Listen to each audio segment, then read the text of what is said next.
success, no stress, and lots of happiness. Not gonna blast you on the radio. Not gonna lie to your family, no. Not gonna hate you in the magazines. Not gonna compromise. Not gonna diss you on the internet. No mama taught me better than that. I'm better than that. I'm a survivor. I'm gonna make it. I will survive. Keep on surviving. I'm a survivor. I'm not gonna give up. I'm not gonna stop. I'm gonna work harder. I'm a survivor. I'm gonna make it. I will survive. Keep on surviving. I'm a survivor. After all of the darkness and sadness, sun comes happiness. If I'm surrounded by positive things, I'll gain prosperity. I'm a survivor. I'm a survivor. I'm gonna make it. I will survive. I'm a survivor.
Some things never seem to change, and every day I stay the same. Moonlight swelling through the trees, it never seems to wane. Sometimes I feel like I'm a silhouette, like my imitation leads me towards regret. Sometimes I wish that we had never met. I'm faking every step, stealing all the breath out of my lungs. Got me in the dark speaking in tongues. Tell me, when did this stop being fun? We're undone and uncomfortably numb. You're stealing all the breath out of my lungs. Got me in the dark speaking in tongues. Tell me, when did this stop being fun? We're undone and uncomfortably numb.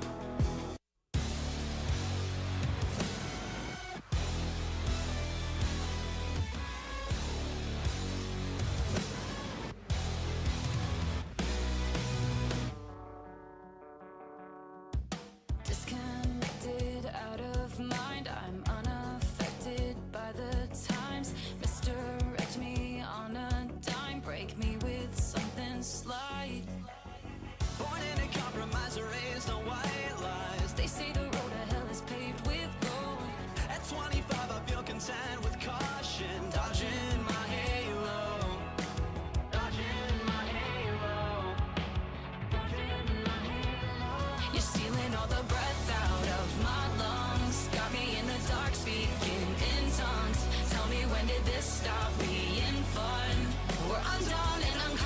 uncomfortably numb. You're stealing all the breath out of my lungs. Got me in the dark, speaking in tongues. Tell me, when did this stop being fun?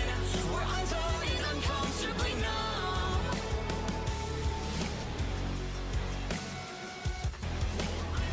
Uncomfortably numb. We're undone and uncomfortably numb.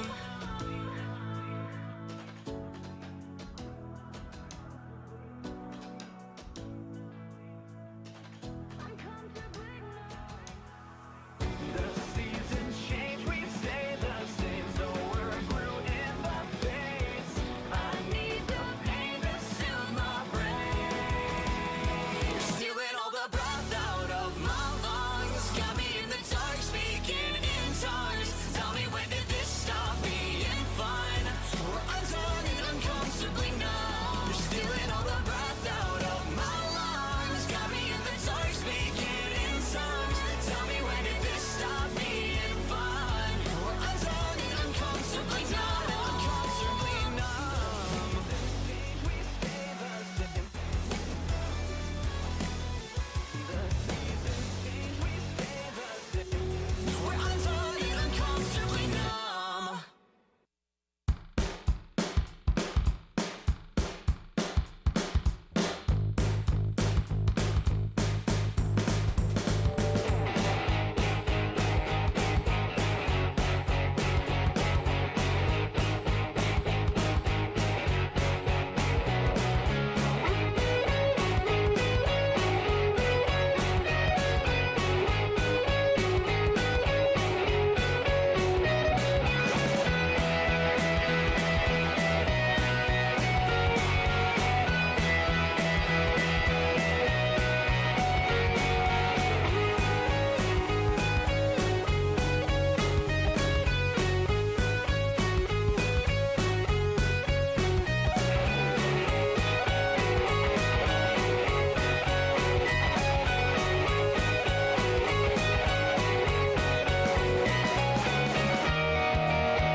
I know she said it's alright,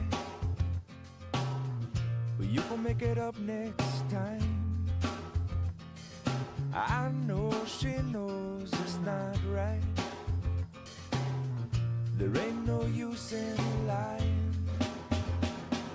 Maybe she thinks I know something. Maybe she thinks it's fine.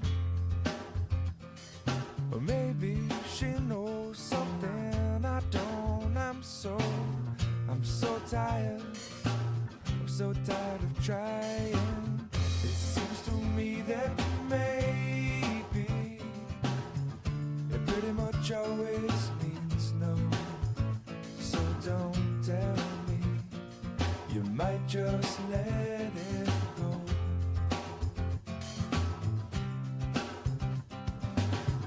And oftentimes we're lazy.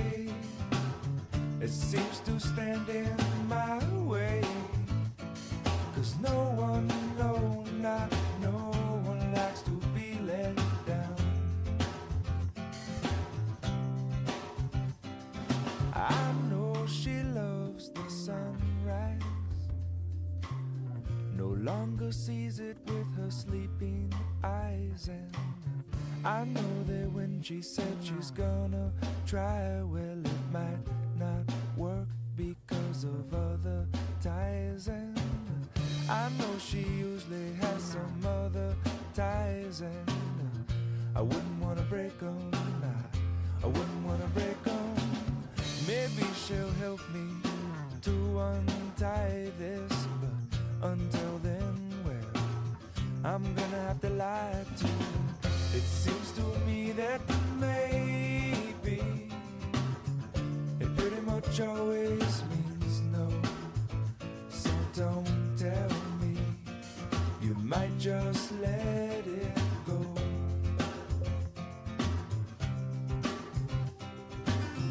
And oftentimes we're lazy, it seems to stand in my way.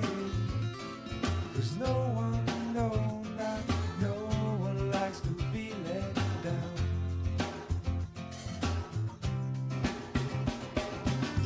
It seems to me that maybe it pretty much always means no. So don't tell me, you might just let it go.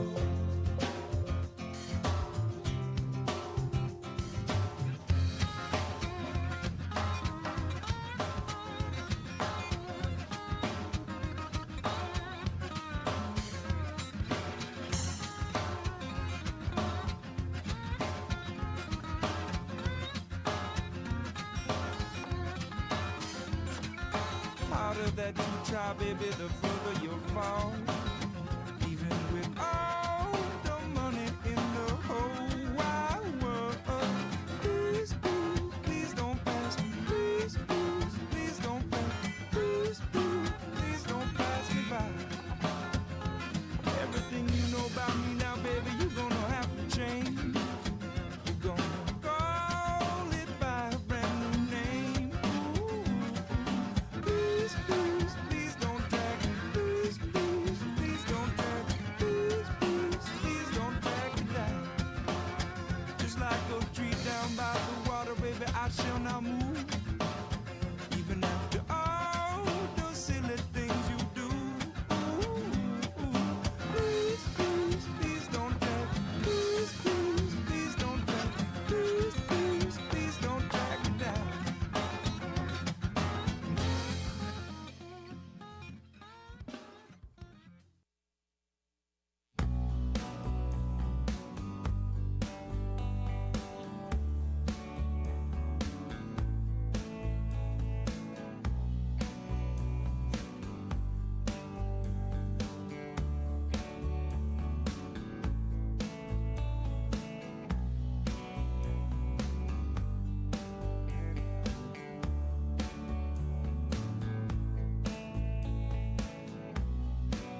something like a bird within her saying,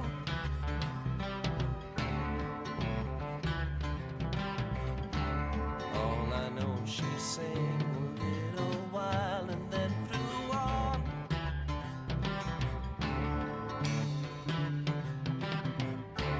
Tell me all that you know, I'll show you snow and rain.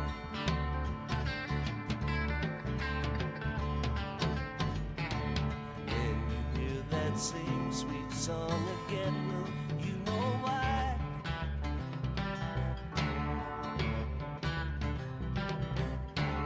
Anyone who sings a tune so sweet is passing by.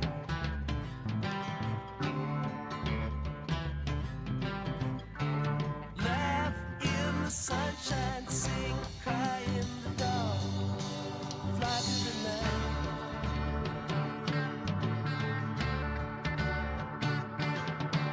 Don't cry now. Don't you cry. Don't you cry anymore. La la la la. Sleep in the stars. Don't you cry. Dry your eyes on the wind. La la la la la la.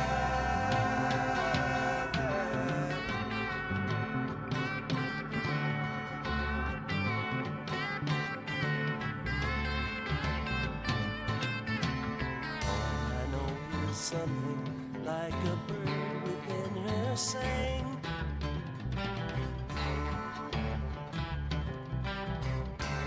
All I know she sang a little while and then flew on.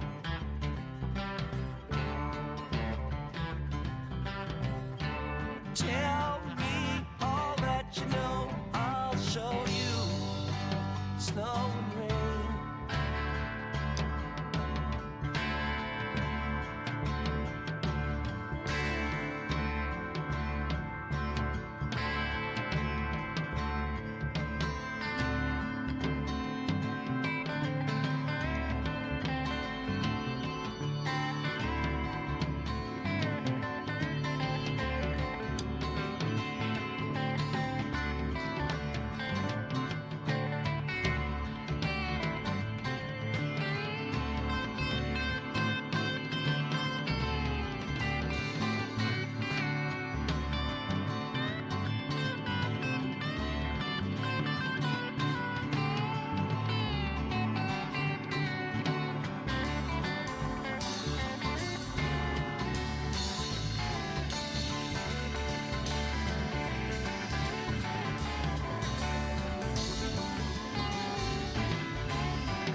So baby, baby, like a juicy steel.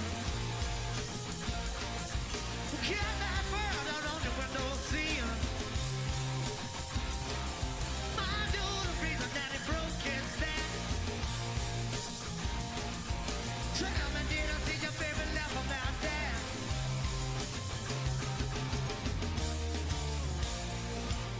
I'm gonna bring it on like a drinking. Well, but you let me prove to you what a man. Now I'm touching down deep inside. Woo. Baby, but you let it like you. I'm on this remedy. For every little thing I feel me.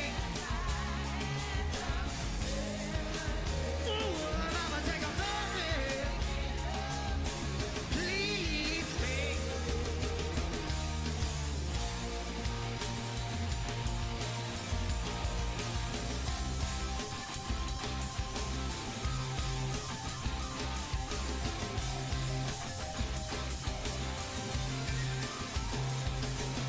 Baby, baby, why you dye your hair? Mama, keep your birthday. Baby, my roots said I know you too. Tell me, did the mother John and scold on you? Mercy. I wanna bring it on like a dream. Well, won't you let me prove it to you what about it? Now I'm touching down deep inside. Baby, won't you let it like it? But I'm gonna have the remedy. For every little thing I feel of me. Ooh, mama, take a moment. To please me.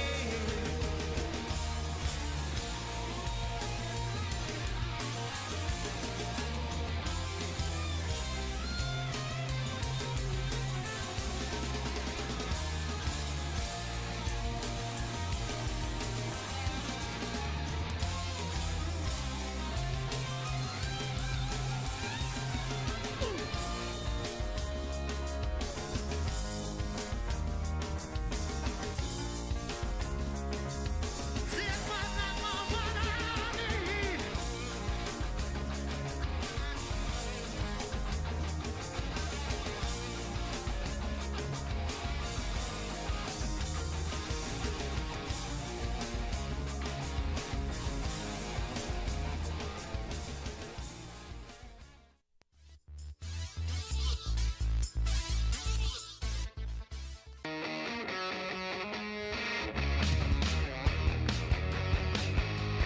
Hey Potters fans, are you ready for some Pacific Empire League action?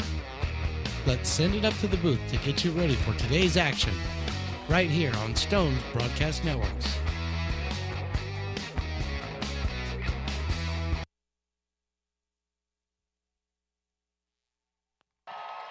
And there you have it, ladies and gentlemen, the Star Spangled Banner before our final regular season home game between the Potters and the Solano County Mudcats. Hello, I say, and welcome to McBean Stadium in Lincoln, California for another exciting night of a Lincoln Potters baseball. Maybe the most exciting night of the entire summer. I'm Mark the Panelo here with Riley the engineer. Stones McCoy is actually in the building as well. What we have for you tonight is the second of a three-game series between the Potters and the visiting Solano Mudcats. The Potters won game one last night, 13-1, by another exceptional performance from Aiden Perez.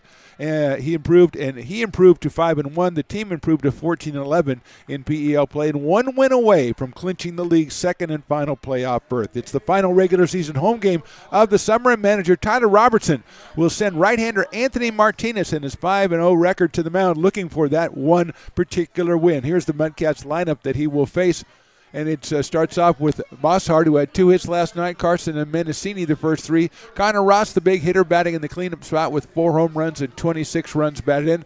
Graham and Johnson making their first appearance in the series. And Delicado at second base. Crudo, the shortstop, and Holden Rook behind the plate. DJ Anderson is on the mound for the Solano Mudcats in this one as they come in at 14-18 and 9-14 in conference play. The Potters 34-15 overall, 14-11 in PEL play. Game number 50, and Anthony Martinez is 5-0. He has a 3.27 ERA, 33 innings pitched, 27 hits, 28 strikeouts, and 14 walks for Anthony out of Sierra College, and he is on the mound for hopefully the biggest game of the season. Adon Perez was fantastic last night, 6 innings, 4 hits. He struck out 11. And for his last 2 appearances, Perez against the West Coast Kings and the Solano Mudcats in games the Potters really needed to win if they hoped to have a chance at this playoff spot. He went 12 innings. He gave up 5 hits. He struck out 18. And he was absolutely fantastic, going with a 2-0 record to finish the summer at 5-1. So it's Martinez. He'll face Mosshart. He'll face Carson and Mendocini, the first 3 for the Solano Mudcats. These teams will conclude the series tomorrow in Solano, or down in Fairfield, that is, at the home of the Mudcats. Jordan Georgeson on the field taking pictures, acting important. I like that. So a big game here tonight. Final one. It's a full house out here. We've got fireworks. We've got hopefully clinching a playoff spot. We've got the end of the intern rankings, and we'll have to announce some winners in the intern contest all summer long. So we've got a lot going on tonight. Stones McCoy said in the building, so that's always a special night. And we'll start off with Alex Mosshart, who struck out his first 2 times last night, but then came through with a single and a double, and then was hit by a pitch, so he was 2 for 4. He scored the only run for the Mudcats in their 13-1 loss. Alex out of University of Mary, and we are getting started here. First pitch at 6:07, and it's Martinez fastball, and it is inside for a ball. Carson and Mendocini to follow here, as the fans, like we said, a full house, just getting situated, and there's not a lot of places to get situated out here as we have a sellout situation. And the grassy knoll, which is always full on a fireworks night, it's overflowing right now as we are on the 3rd pitch of the game. It's 2-0 to Mosshart. Skied right over toward the grassy knoll. They're looking up, and it's not going to be, it's going to be about 20 feet to the left of the knoll into that new improved area out there. Home game number 40 for your Lincoln Potters this year.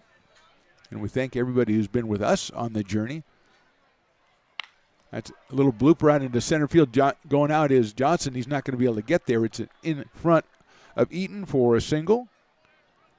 And Mosshart now 3 straight hits, and he's at first base with Ansel Carson coming to the plate. Let's look at the defensive alignment for your Lincoln Potters. It's Eli Small out in left field tonight. Cole Eaton back in center, Will Lindbergh in right. Mancy at third. Hassani Johnson back in the lineup at short. Gargett moves over to second. Zach Chamiso, the Lincoln product, is at first. Cole Dillon behind the plate.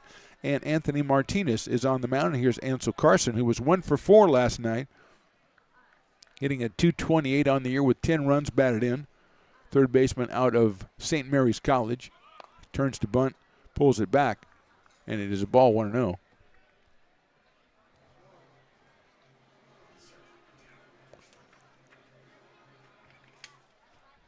One ball and no strikes on Carson. Short lead at first by Mosshart. That's in there for a call strike. 87 from Anthony Martinez. Very nice night for baseball out here. Very cool. Probably the first time the first pitch has been under 100 degrees, maybe in like 3 weeks or something like that. Very pleasant out here. And the sun not so bad on the outfielders like it was last night. Throw over to first base, and Mosshart is back. Last night, the Mudcats left fielder lost a ball in the sun and ended up being a RBI double for Drew Andrews. So it did affect the game, especially early on. 1-1 pitch coming up. High fastball, 2-1.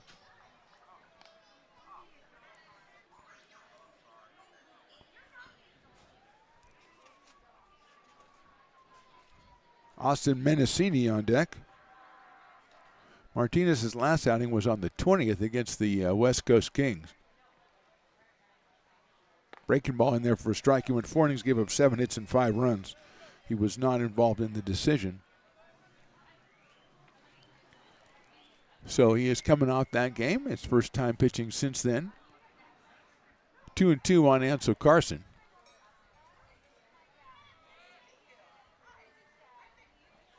Breaking ball in the dirt, so it's 3-2.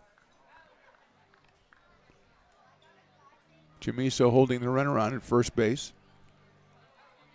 As we are just getting started here, people just settling in. The bounce house isn't even rocking yet. There's just people crawling, kids crawling through there, not people, just kids. 3-2 pitch. Breaking ball in the dirt again. So he loses Carson. First 2 hitters reach base against Anthony Martinez. That'll bring up Austin Mendocini, who has only been up 7 times, but he does have 3 hits for the Solano Mudcats. Austin out of Johnson University, as going out to talk to Martinez is Cole Dillon. So 2 on, nobody out, and the very dangerous Connor Ross on deck for the Mudcats. Potters out with the big win last night. Kind of want to shut down the Mudcats early and maybe stake themselves to a little bit of a lead here in game number 2. This is a big game, a clinching game. If they win this game, they clinch the second spot in the PEL playoffs and would host the Healdsburg Prune Packers in game 1 next Tuesday. There's a breaking ball in there for a strike on Mendocini. 0-1. If they lose tonight, they'd have to win that game tomorrow at Solano to hold off the Humboldt Crabs, who would grab that number 2 spot. They are 14-12 in conference play. Another breaking ball, another strike, 0-2.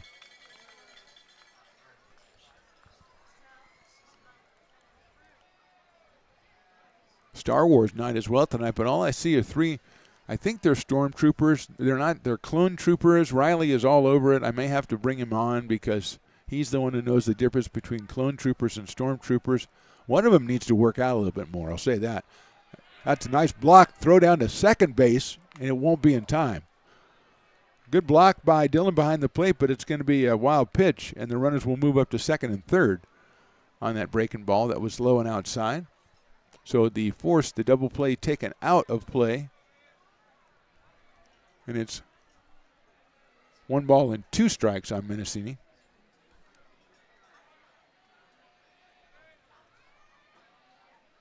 Here's Martinez. Swing and a miss on a breaking ball. They're going to have to throw to get him at first base. And he is out. First strikeout, first out for Martinez. Now the dangerous Connor Ross will come to the plate. Connor 1 for 5 last night with 3 strikeouts. He singled his first time up, then struck out 3 in the next 4 times. 1 of those was against Perez, 1 against Kalsbeck, and 1 in the 9th inning against Perry Kiles. But he's hitting .385, and he has 4 home runs, and he has 26 runs batted in. So he is a formidable adversary up there with runners at second and third for the Mudcats. Hunter Graham, the right fielder, is on deck.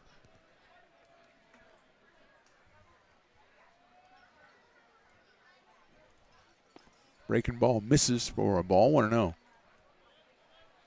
A lot of off speed from Martinez so far here as he works with runners at second and third. And 1 out.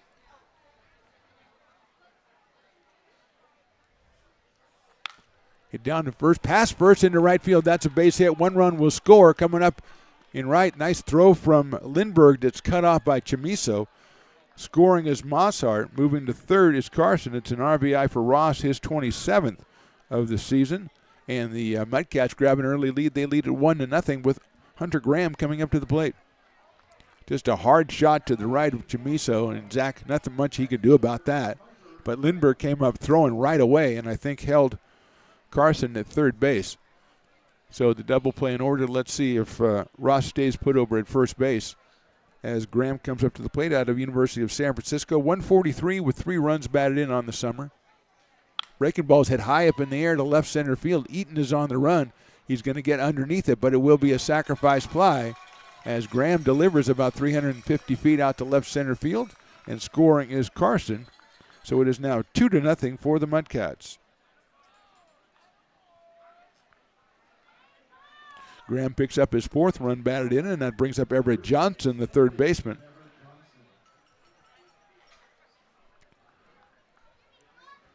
Johnson up here with 2 outs, and Ross over at first base. Everett from UC Davis hitting 150.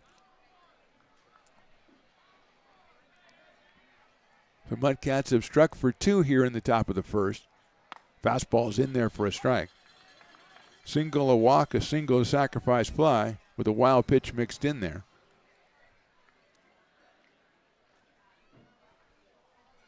Oh and 1 now on Johnson. Breaking ball, strike 2. 0 and 2. Braden Indelicado, the on-deck hitter, the 2nd baseman. Everett Johnson playing down at 3rd for the Mudcats tonight in Game 2 of this 3-game series. 0-2 from Anthony Martinez. Breaking ball's chopped foul down the 3rd base line. What a fine play on the big hop by the 3rd base coach. A lot of times they'll let that one go. They don't want to hurt their coaching fielding average, but snatch that one right out of the air. 0 and 2. So if the Potters are going to clinch tonight, it's going to have to be a come-from-behind win as they trail this one 2-0. Ross leads at first. Breaking ball's hit sharply at the short. Hassani Johnson's going to go the short way to second for the fielder's choice, and that's the inning. But 2 runs on 2 hits and 1 left. We go to the bottom of the 1st. Mudcats 2, Potters coming to bat. I'm Bill Spear, North Valley president of 5 Star Bank. In a time when business can feel so uncertain, we're here for you every step of the way. I know they have a lot of bells and whistles within their bank, but just the relationship piece here locally on the business side is huge for us. 5 Star treats us like we're number 1. They're right there with suggestions, with help. So I have to bank with people that have our mission in mind. We're 5 Star Bank. How can we help you?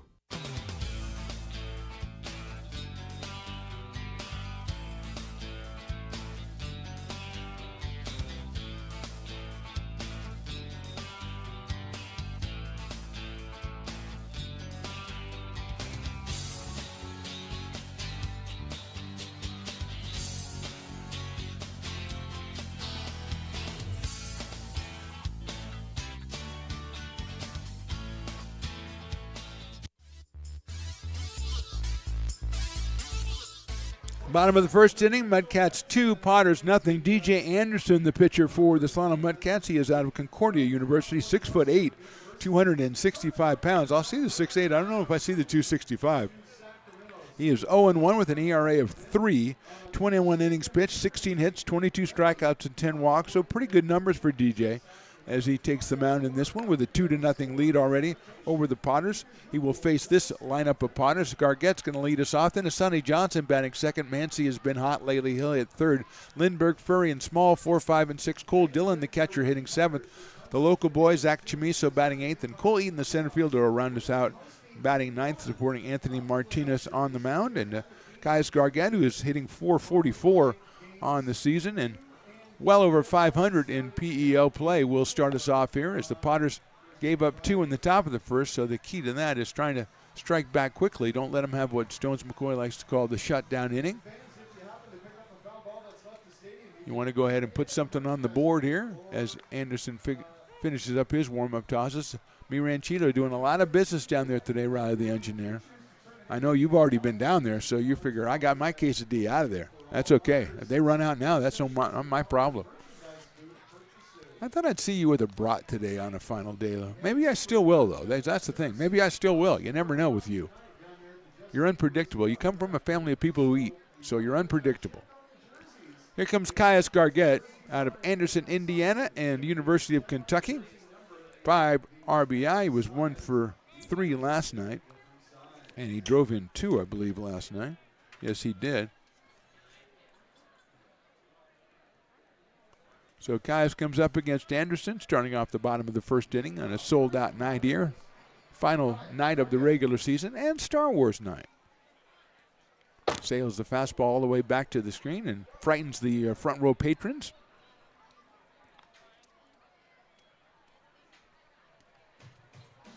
One ball and no strikes.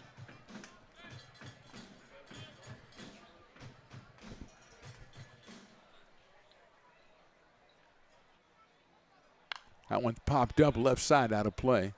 86 from DJ Anderson, and so it's a 1-ball, 1-strike count on Caius.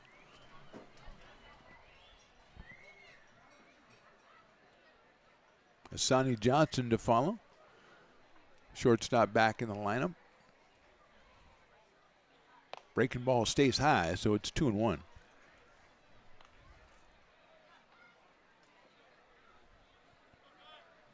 This guy right in front of me keeps going down and get beers. He's got the coolest Leonard Skinner ZZ Top shirt I've ever seen.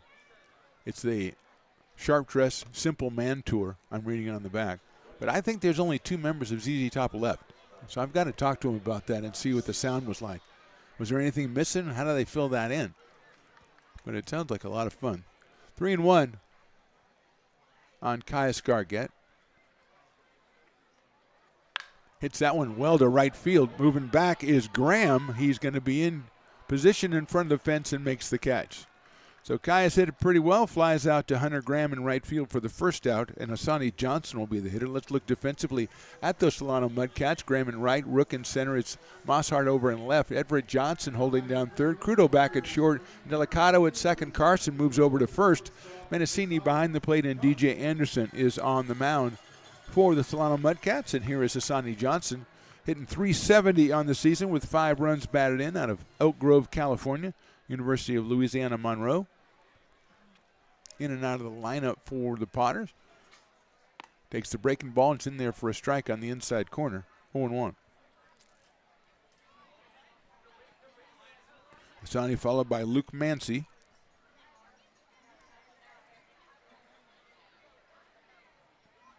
That one just misses outside. 1-1.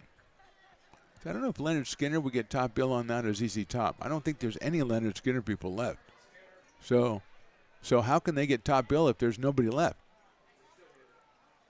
Swing and a miss, 1-2. Jones McCoy, just because you're here doesn't mean you get to pipe in on everything, okay? But he's probably right. He says it should be Skinner, and I guess he's right. I mean, the catalogs are very similar, though. ZZ Top has a pretty fine catalog, too. I saw them once already. They were headlining, by the way. Johnson hits it sharply right at first, knocked down, picked up by Carson, flips it over to the pitcher, and they got him at first base. And Hassani does not agree with that decision, but it's an excellent play by Carson and a good job by Anderson to get over there in time. Carson moved over from third, and he's playing at first, and he made a fine play right there, and that'll bring up Luke Mancy. So 2 well-hit balls by the Potters, nothing to show for it so far, and here's Luke Mancy, who's got the average up to .325, his 5th consecutive 2-hit game last night when he was 2 for 3. Has a home run, he has 14 runs batted in.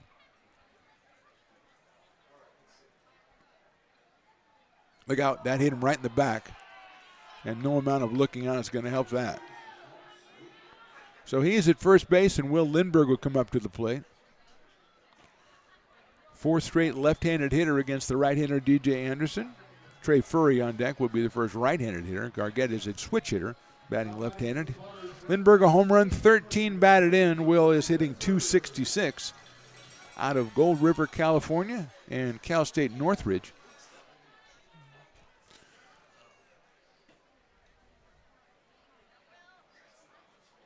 Fastball misses outside, 1-0. That one at 85 from DJ Anderson, the right-hander out of Concordia University. Got Gargett on a deep fly ball, got a ground ball out from Johnson on a fine play by Carson at first, and he has hit Mancy, and now here is Will Lindbergh. High breaking ball, 2-0. I don't know if it's the armor that makes that guy look like he spent a lot of time in a recliner, or else maybe that's the way the Star Wars Stormtrooper guys are. Maybe they tend to look a little heavy, I don't know.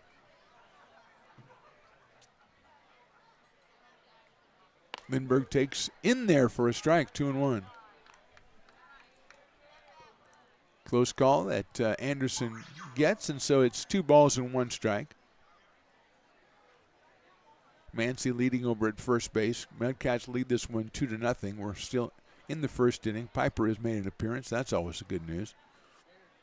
Inside, no, called a strike, 2-2. 2 balls and 2 strikes.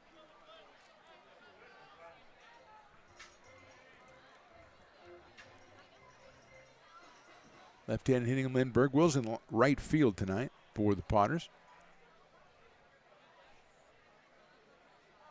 That's inside, 3-2. So Mancy will be going at first base. Is that a coincidence, or is Piper followed by a guy with a beer? No, I think that's just a coincidence. That's just the way it works. I thought maybe Piper had his own guy. I mean, that would be kind of cool. Full count. Runner will be going. 2 outs. Down in the dirt. Ball 4.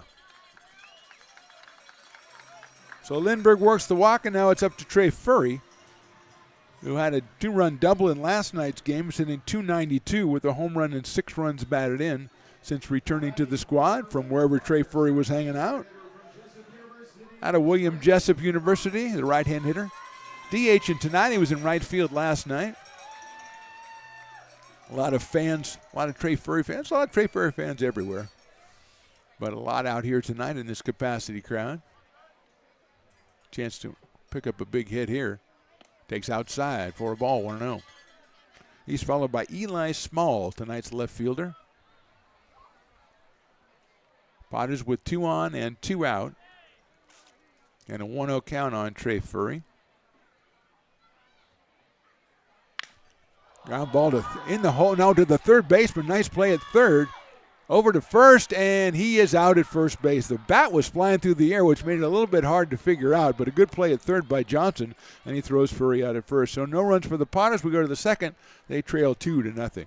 Hi, Bill Evans, President of the Placer County Association of Realtors. We're in the store, our conference facilities, an amazing team that helps keep together an amazing organization, and we thank them all.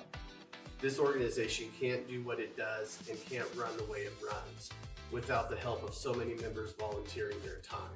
The success of the Placer County Association of Realtors is largely dependent on our active volunteer members to help our organization and industry. The work of our committees greatly impacts our ability to champion efforts across the board and giving back to the Placer County community wherever we can.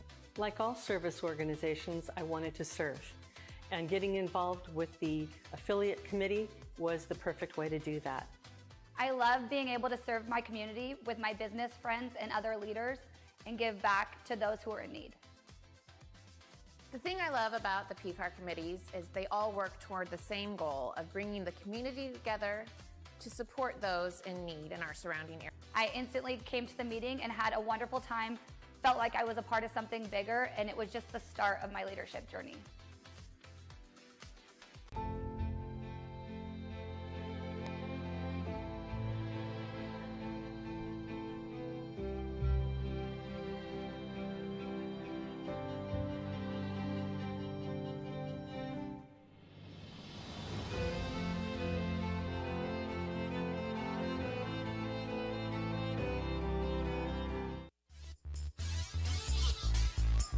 Top of inning number 2 from McBean Stadium. Mark the Phantom Low here with you with Riley the engineer. Stones McCoy running around somewhere. Willie Preston, of course, is doing a great job on the PA as he always does. Carson, the intern, is on the track man. I believe Lauren is doing the point streak tonight.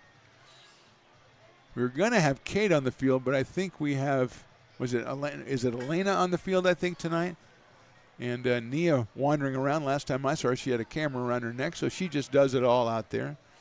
We will have some intern awards coming up later on in the show because we've been tracking them through the whole season, and I think we've got a really better idea of what they're doing as we've made this track. We've been really keeping our eye on them the entire season. Braden Indelicato will start us off here in the second inning. He is out of Biola University, left-hand hitting second baseman, hitting at 200. Takes a fastball from Martinez outside, 1-0. Mudcats scored twice in their half of the first. They lead at 2-0 as we start the second.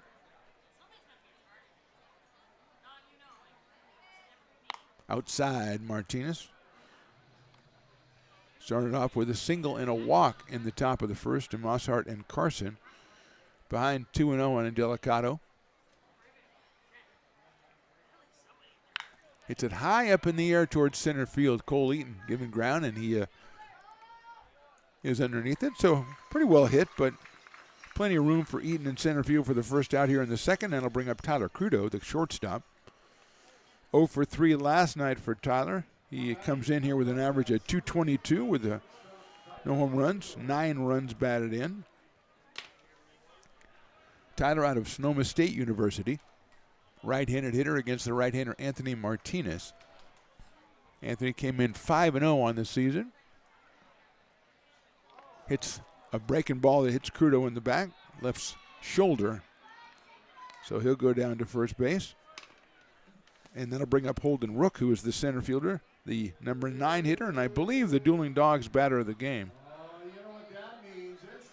So if he strikes out, it's half off for Dueling Dogs the rest of the inning. Last night it was half off. Every batter, the first batter of every inning was Dueling Dogs batter, and 5 out of 7 struck out. So the Potters struck out 17 Mudcats last night, so it was a pretty good bet. Tonight, the Mudcats on top 2-0 here.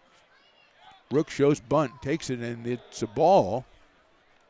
A little bit low, 1-0.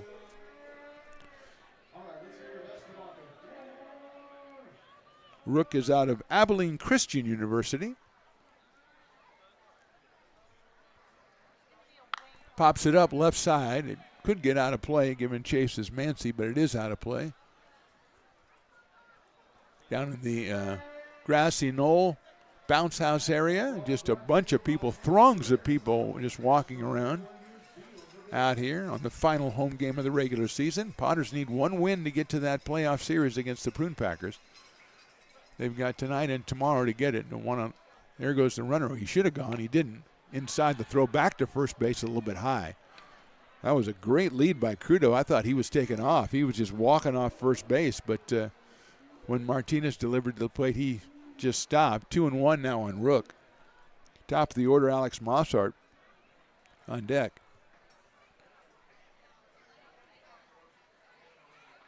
Popped up right side. Second baseman calling for it. That's Gargett. Caius will catch it for the second out. So no strikeout, but an out nonetheless. And it'll bring up Alex Mossart, who has got 3 hits and been hit by a pitch in his last 4 appearances at the plate after striking out his first 2 times last night. So Alex, who comes in with a 267 average, scored in the first inning after singling.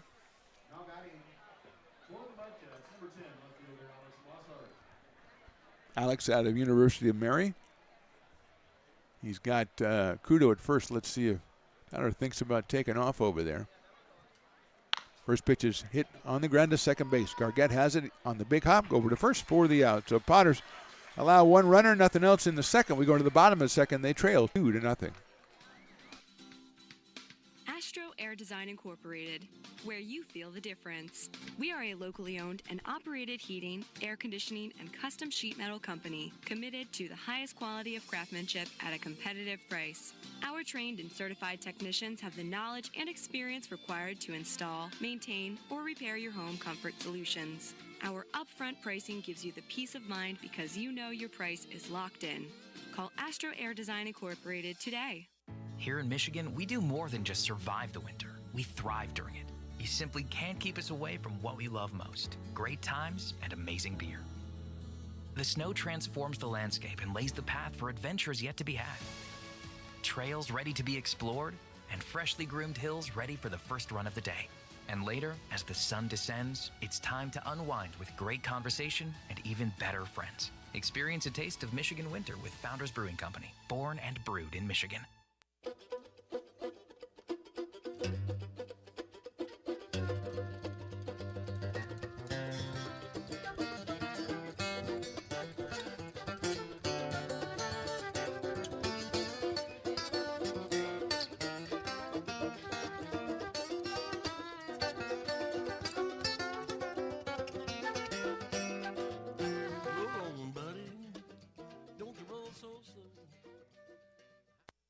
Being a laborer means everything.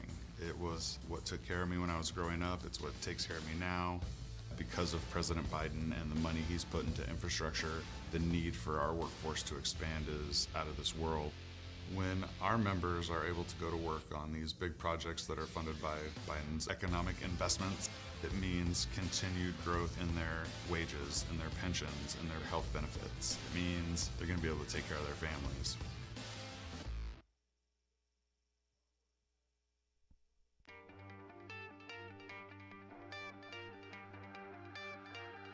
Gooseport Public House, we have sports on 10 big screen TVs, 23 beer taps with classics and crafts, a full bar with creative craft mixed drinks, live music, and most importantly, great fresh food.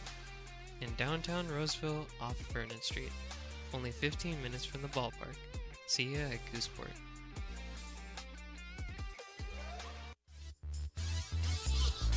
Ball goes down to second base. We're ready to go. Bottom of the second inning. Potters trail it by 2. Eli Small, Cole Dillon, and Zach Chamiso will. Eli Small leading off Willie in this one. Is followed by Dillon and Chamiso. Potters had a couple of runners on with a hit batter and a walk in the first inning, but Furry grounded out to third base to end that threat. And here's Eli Small. 2 hits for Eli last night. He's got the average up to 303 out of Elkhorn, Nebraska, and the University of Kentucky. First pitch is right past the glove of Anderson into center field for a base hit. DJ thought he had that one, but it went right past his glove. First hit for the Potters. And it'll bring up Cole Dillon, who was 1 for 4 with an RBI single last night. Cole is catching tonight. He's played second base. He's played third base recently. Now he's behind the plate in this one. He's also played outfield as well. So here's Cole Dillon out of Rockwall, Texas. Small at first base already has a good lead, and we haven't even started the next batter yet.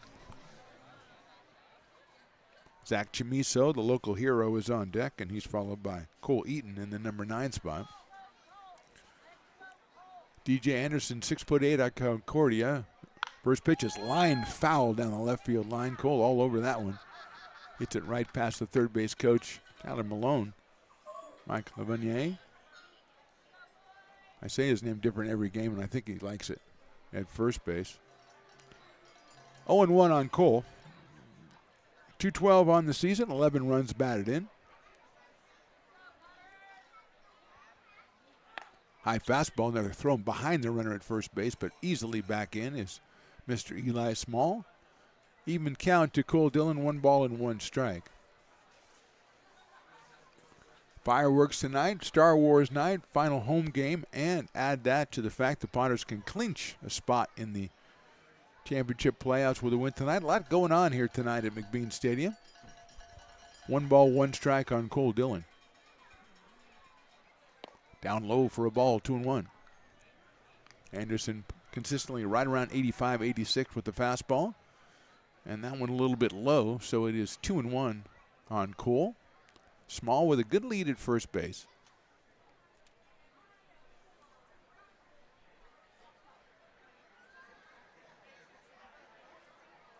Breaking ball stays high, so it's 3-1 now on Dillon. Potters with the very cool Star Wars jerseys tonight. I have to say I approve. And I'll tell you something, Riley the engineer, that Chamiso jersey would look pretty good on you. I'm telling you right now. I'm just saying, Dad's here. He can go make the bid on it. And, there's going to be a jersey auction and everything. 3-1. Chopper foul over the head of Tyler Mullen at third. And past the Mudcat who tried to make a good play. I think that was Dayton Hicks over there, but I'm not really sure. It was 8 or 6. It was 8. 3 balls, 2 strikes on Dillon. 50-50 pot's already at $400. That's pretty good in the second inning. Outside, ball 4. So Dillon works a walk. 2 on, nobody out for the Potters here, and that'll bring up Zach Chamiso, who's hitting at .309. Who has a home run, who's driven in 7 runs, who went to Lincoln High School, who went to Sierra College, who's now committed to San Jose State University. We have all the facts about Zach's life because Riley has done an extensive search in his local library using the computers there. Left-hand hitter. Zach's at first base tonight.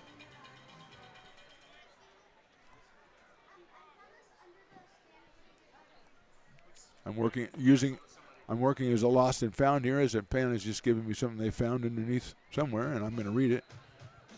It says, I love my dad, from Elias. Okay? Well, if you're listening and you know who that is, let me know, because their chain, their little bracelet is up here. Chamiso with a chopper up the middle. That'll get into center field for a hit. Small rounds third. He will score easily. And to try to go to third. was Dillon, and he fell down, but the throw behind him was mishandled. So it's an RBI single for Chamiso, his 8th of the season. Dillon stays at second. Not by choice, but he had to after falling down. And the Potters are on the board. It's now 2-1. Still first and second. Still nobody out. And now Cole Eaton will be the hitter. Cole Eaton, who has the most RBIs in the lineup tonight with 25 for the Potters and a home run as well.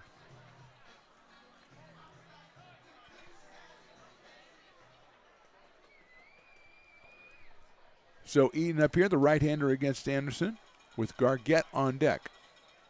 Outside for a ball. I think this is a keychain, don't you think, Riley the engineer? We'll give it to Willie and see if he can find who lost that. 1-0. Foul back to the screen. 1 ball and 1 strike on Cole Eaton. Cole also from Elkhorn, Nebraska, but he's University of Tennessee, so a volunteer as opposed to a Wildcat. And we have to say hey to our buddy Dylan from the University of Tennessee, last year's intern, one of the top interns last year. Swing and a miss at a high fastball, 1-2.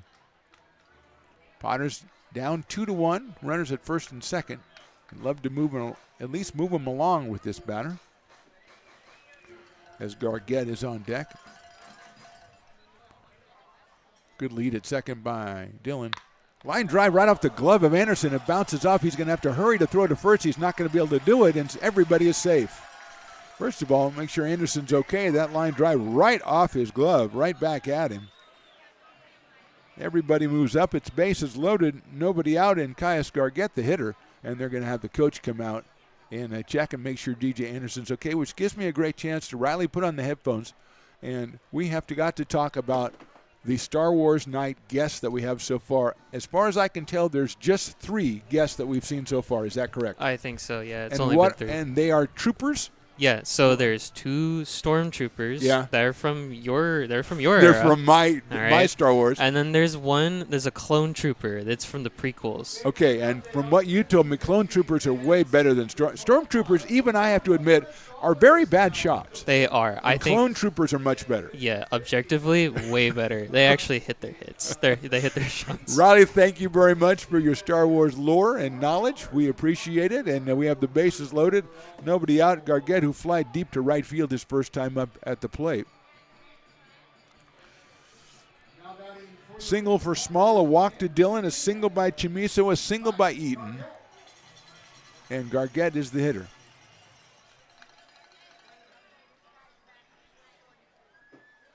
That is a fastball. That's called a strike. 0-1. No balls, 1 strike on Caius Gargett out of Anderson, Indiana, and the University of Kentucky. Takes that one and is a little bit too high. 1-1.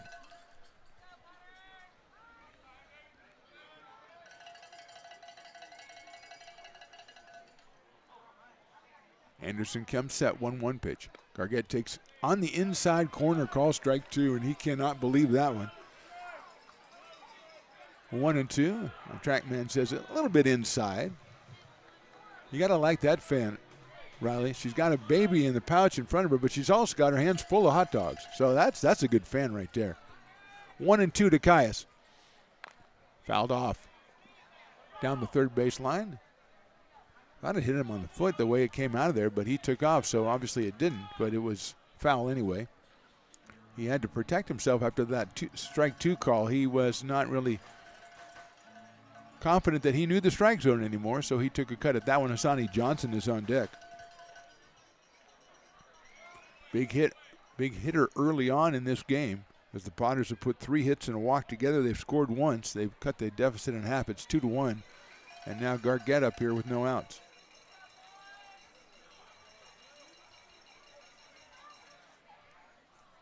That's high for a ball. 2-2.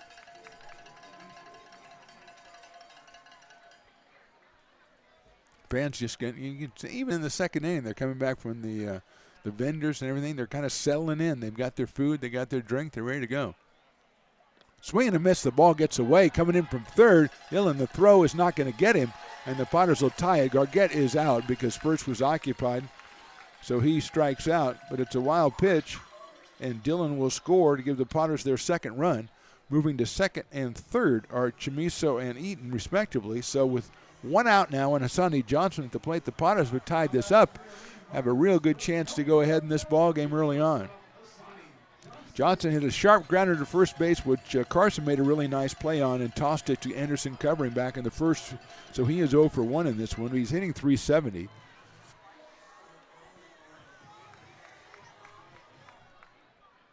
Chamiso down now at third and Eaton at second. Hassani swings and fouls it off. The fastball from Anderson right at 86 miles an hour. 0-1.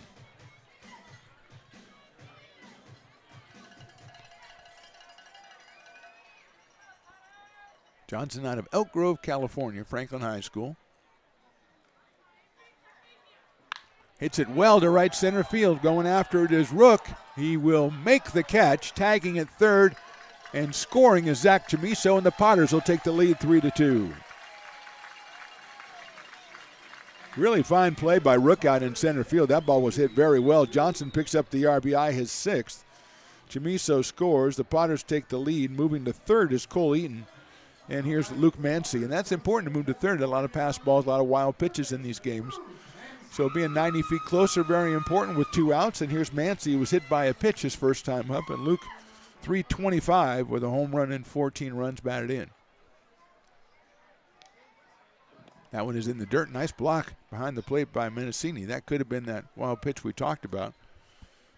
But it's 1-0 now on Luke Mancy at the University of New Mexico, Jamul, California, down near San Diego, is what I'm told. Mancy hits a sharp grounder into the hole into left field for a base hit. Another RBI for Luke Mancy, another hit for Luke. RBI number 15, that's a big run. Potters have scored 4 times here in the inning, and they lead it 4-2. Hit number 4 in the inning, and Will Lindbergh will be the hitter. Mancy coming off 5 straight 2-hit games, has 1 hit and has been hit, but I don't think that counts. So he's at first base with 2 outs, and here's Will Lindbergh, who got a base on balls his first time up. Will takes inside for a ball, 1-0. Activity in the bullpen for the Mudcats, a right-hander up there throwing. We'll check on that identity and get it to you as soon as we can. Eli Blurton is the pitcher. 1-0 to Lindbergh. Will hits a chopper out towards second base. Nicely played at second. Goes the short way to the shortstop into Licata, makes the play. The Potters score 4 times. We go to the third. They lead at 4-2.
When it comes to your home's maintenance and repairs, Jeffers Resource Group has you covered. Our handyman services offer a comprehensive range of expertise, from minor carpentry to drywall, electrical and flooring for property managers, landlords, and renters alike. We ensure that every job is completed to the highest standards, so you can have peace of mind. Contact us today to discover how Jeffers Resource Group can help keep your home in top shape.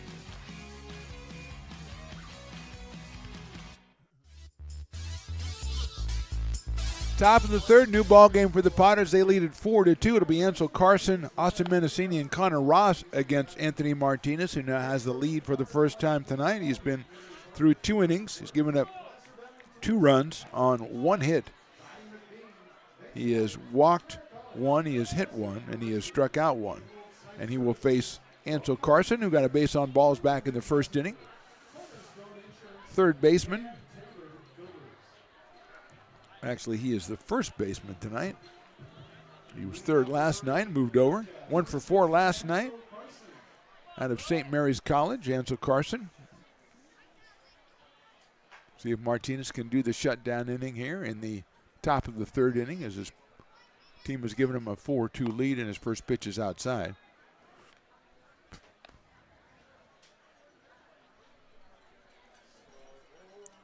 Anthony about 87, 88 with the fastball so far.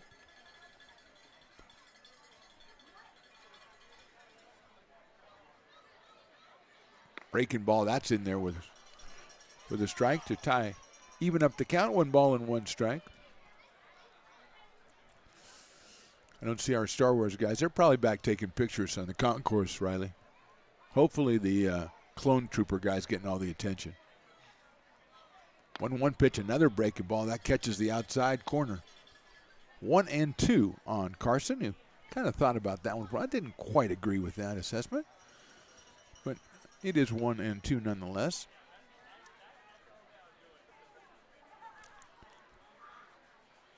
That's lined out toward shortstop and handled by Johnson. He dropped it, picked it up, threw to first, and I think he's safe at first base.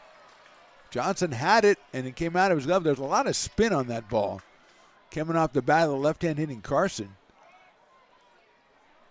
And he is at first base with nobody out.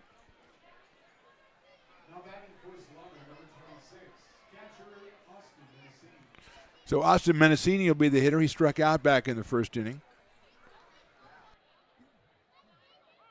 Just a weird play there as a little slicing line drive that I thought Johnson had, and he dropped it.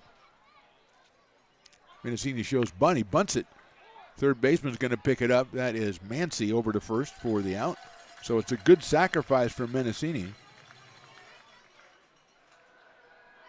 And that puts the runner in scoring position for Connor Ross, who singled in a run his first time up. His 27th run batted in the season out of Cal Baptist University. Connor came in at 385 and had that RBI single in the first. Hit that one to right field off of Martinez. Mendocini with a perfectly executed sacrifice. Hunter Graham on deck.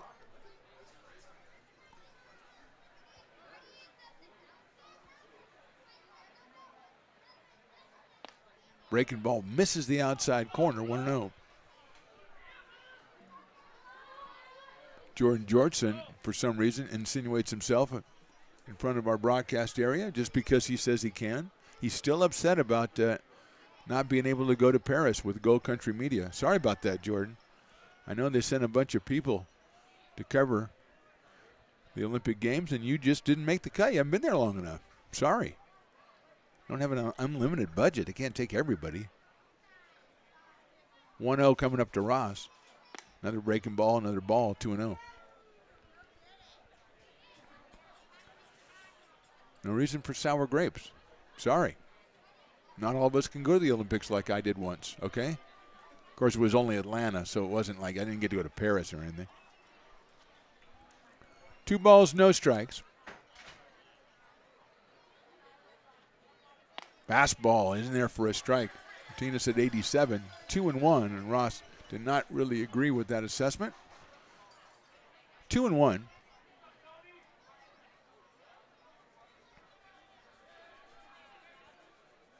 Grassy Knoll is really heavily populated tonight. 2-1 pitch. Ross takes outside, 3-1. I mean, it just seems like people gravitated out toward there now. That you can, I don't know that you can watch the fireworks from there or not. But it's a very popular spot, especially on fireworks. Now Jordan's gone behind the plate. Riley, can you tell this guy to calm down a little bit? 3-1 pitch to Ross. Swung on and fouled off to the right side off the screen, so it's 3-2. intern here about 4 years ago, Jordan Georgeson. Then all of a sudden, we urged him, Stones and I urged him, hey, you got a chance to go write for the Go Country for Auburn Journal and stuff. Go ahead and give it a shot. Go ahead, because he was writing recaps and stuff, and he took it, and now he's just parlayed it. He's the foremost cover of high school sports in Placer County, Mr. Jordan Georgeson. Here's the 3-2. Ross hits it high up in the air to center field, and Eaton comes in. Now it's going to be shorter than that. I thought it was farther, but Johnson makes the play. That was a real nice breaking ball from Martinez. They got in on the hands of Ross. At the last minute, Connor pulled the trigger and popped it up to what I'll call very short center field, which is shortstop. 2 outs, and Hunter Graham, who had a deep sacrifice fly his first time up. Out of University of San Francisco, picked up RBI number 4 with that sacrifice fly in the first inning. He's up here now with a runner at second base and 2 outs in the third. Breaking ball high and inside, 1-0 on Graham. He's followed by Everett Johnson. Graham hitting 143 coming in with 3 runs batted in, which is now 4. He's out in right field for the Solano Mudcats. Fastball is swung on and missed. 88 from Martinez, and Hunter was not cheated. He took a Logan Bell-like cut at that one, and unfortunately had the same results as Logan did last night. Talking to his dad tonight, he was very proud of his son, ? Swing and a miss, breaking ball, 1-2. Did not get cheated is, I believe, the term that Dad used. What a delightful family. We lucky enough to have them a couple of summers, and they made 3 or 4 trips out here from the Midwest. 1-2 coming up. Breaking balls hit high up in here to center field. Eaton was coming in. Now he's going to have to go back, tracking it, and making the catch again. Hunter Graham hit the ball very well to center field, but he is retired for the third out. We go to the bottom of the third. Potters on top, 4-2. American River College is a top-tier community college sports program that provides student-athletes with the opportunity to thrive both athletically and academically. ARC Athletics is currently ranked 5th in the state and 2nd in Northern California. With over 19 sports programs, our athletes compete with the region's best athletes. Our diverse and dedicated coaching staff helps athletes develop the skills necessary to compete at the next level. Start your community college athletics journey with us. American River College, Sacramento's best athletic program. Go Beavers.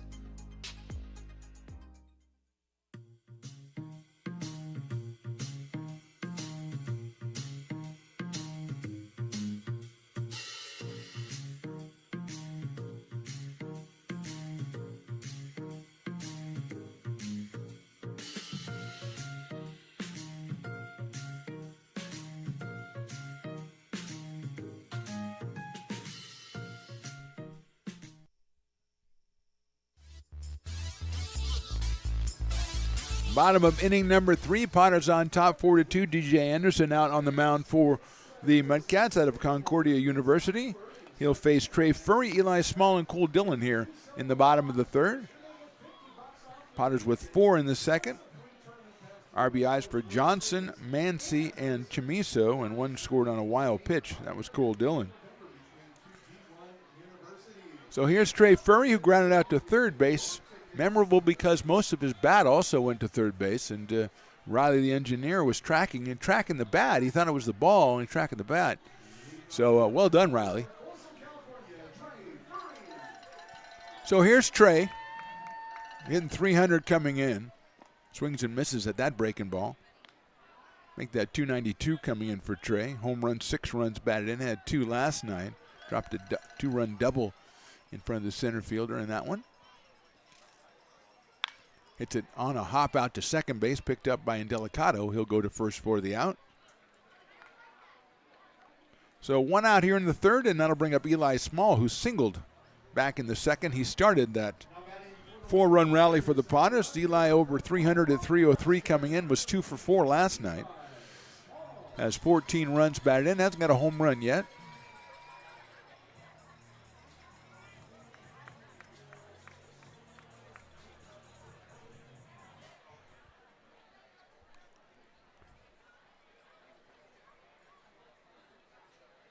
That is in there for a call strike, 0-1.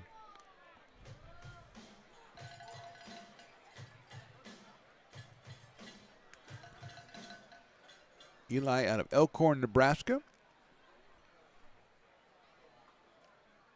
Chops that one foul off the screen on the right side. So it's 0-2 quickly on Eli Small with Cole Dillon to follow.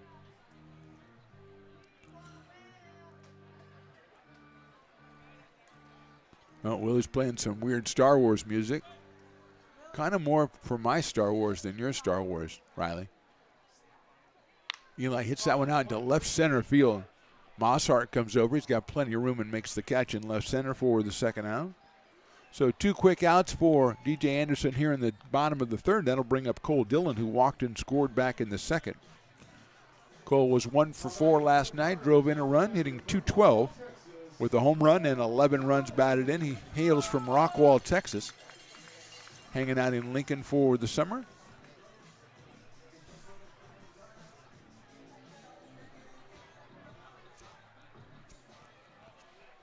Anderson working from the stretch, 2 outs here in the third. Dillon takes a strike. Sometimes that umpire, when he signals strike, acts like he's surprised. He's like, whoa, strike. Like he's been startled a little bit, like he was napping or something. 0-1.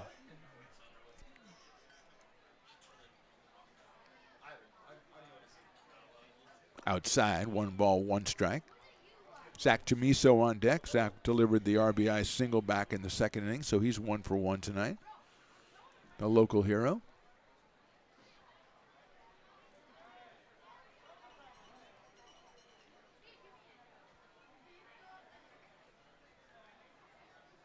High fastball. 2-1 now on Cole Dillon. 2 in the first for the Mudcats, 4 in the second for the Potters. They're trying to win their way into the championship series against the Hillsburg Prune Packers. With a win tonight, they could do so, and will host a game next week. Outside and low, 3-1 on Dillon. So 1 more home game. West Coast World Series starts, I believe, next Saturday. We will be carrying all the games on live stream. We will be commentating only on the Potters and then the championship games.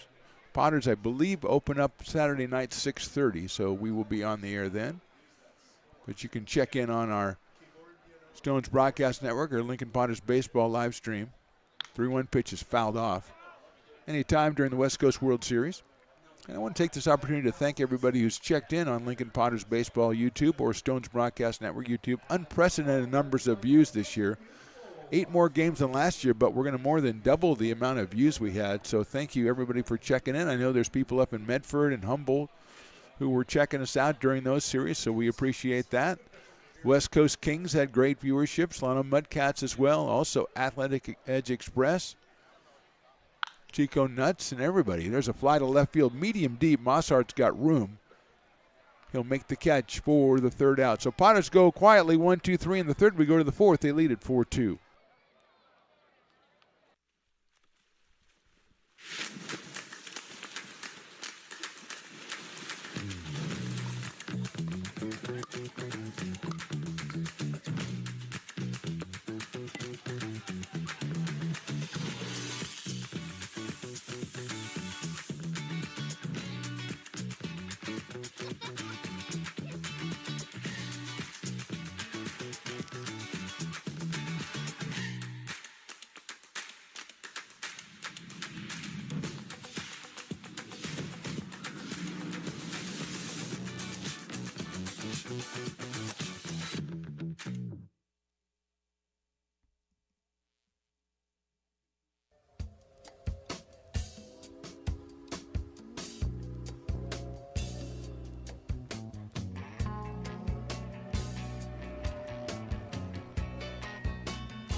Top of inning number 4. Anthony Martinez on the mound with the 4-2 lead. He will face Everett Johnson, then Braden Delicado, and Tyler Crudo. 6, 7, and 8 hitters for the Mudcats. A 1-2-3 inning for DJ Anderson. Potters scoring all 4 of their runs in the second inning. Star Wars night and fireworks tonight. And Stones McCoy, who's been out here 7 years, says he's never seen it as busy as tonight. They're just people, you know, it's a packed house, but there's just people moving around, throngs of people just moving around from place to place. everybody heading out to the Brick and Barrel Backyard Beer Garden, which might have been more busy yesterday when there was 5 dueling dog batters out of 7 innings. Martinez finishing up his warm-up tosses. The 50-50 raffle guys who lucked out and got tonight are probably doing very well, as about as many people as you can get in here are in here for tonight's final game, and probably didn't know that it was going to be a chance for the Potters to actually clinch their way into the league playoffs, but that is the case. And here is Everett Johnson, who entered a fielder's choice his first time up. Out of UC Davis. Hit a ground ball out to shortstop back in the first inning. Forced out Connor Ross at second base. So here's Johnson leading off the top of the 4th. Fastball in there for a strike. 88 again from Anthony Martinez, the right-hander out of Sierra College. And Carmichael, California, looking for his 6th win of the summer season. That fastball misses outside. 1-1. Adon Perez finished up last night. He got the win, went 5-1. Got the ERA down under 3, so very impressive outside. And as we said, his last 2 games on Perez, in 2 games the Potters had to win in league play. 12 innings, 5 hits, no runs, 18 strikeouts. So just a great performance by Perez, the right-hander. 2-1 pitches fouled off, make it 2-2. Martinez, as we said, 5-0, 327 coming in. 28 strikeouts, 14 walks, 27 hits in 33 innings. 2-2 to Johnson. Hit sharply to the right of shortstop. Johnson with a great jump over to first base. What a play, Hassani Johnson. Just maybe the best infield play we've seen all year. A dive to his right. He gets up, throws right away, right on the money to Chimizo. And Everett Johnson is retired on a hard luck play for Everett Johnson. He probably was putting that in the hit column already. But Hassani said, not so fast, Johnson to Johnson. It's Johnson on Johnson crime is what it is. And that'll bring up Braden Delicato, who flied to center his first time up. Medium deep center field.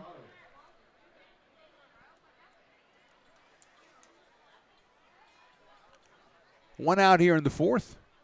And Delicato at 200 on the season. Braden out of Biola University. He hits it out to Hassani, but that's a little slower, and Hassani's going to throw it to first and get him by a step. Had to come in on that slow grounder. Retired him nonetheless. 2 outs here in the 4th, and Tyler Crudo, the shortstop, who was hit by a pitch his first time up, will be the hitter out of Sonoma State University. Hit it at a 222 clip this summer with 9 runs batted in. 0 for 3 in last night's game, won by the Potters 13-1.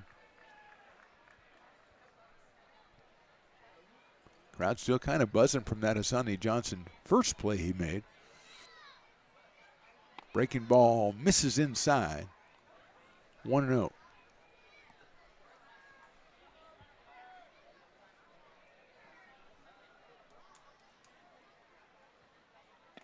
Another breaking ball that catches the outside corner. Crudo held off on that one, but it's 1 ball and 1 strike now on Tyler. Another breaking ball. That must be a little bit low. 2-1. Yes, it was. 2 balls, 1 strike. 2 outs here in the 4th inning. Holden Rook on deck. Fastball catches the outside. 2-2.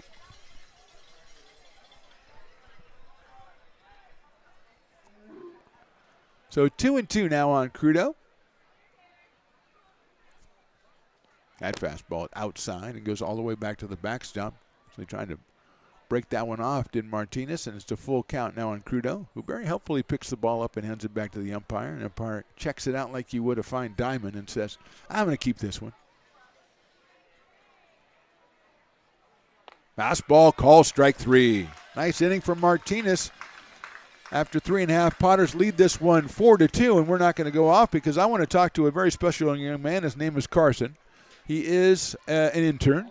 And Carson, first of all, welcome back to the broadcast. You want to put the microphone in front of your face, saying you haven't learned anything all summer long. As you know, we've been doing intern rankings all summer, Carson. You've been on top of the intern rankings all summer. So I think it's time to tell you that I think what I've done is I've wussed out, and instead of naming one intern winner, I'm going to split it up into different categories. And I am very pleased, Carson, to inform you that you are the Press Box Intern of the Year for 2024. So congratulations, son. Fine job. Thank you so much. Tell me a little bit about your experience, what you were expecting when you got out here, and what it turned out to be. I really didn't know what to expect when I first showed up. I was recommended to apply from one of my friend's dads, and I jumped at the opportunity because I think continuing doing baseball stats is something I want to do once I leave college. Awesome. Okay. And I've just had a blast this whole summer. I think all the interns really mesh really well. Like, we all have a great time. We hang out outside of.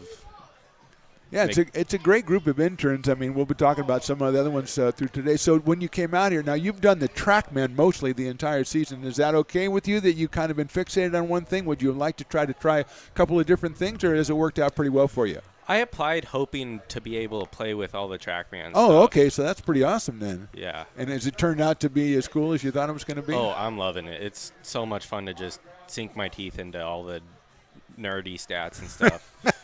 Well, I know you probably have a lot of memories. I think the memory that we all have of this summer is how much we don't like Jason. Is that pretty much what we're going to say? But I mean, you mentioned that you guys all get together, and we'll close out in a second. You all get in there, but it does seem like you guys have a really good camaraderie, and that's not always the case with interns. Yeah, I think talking to Nolan and Matt, they love just how well we get together and hang out.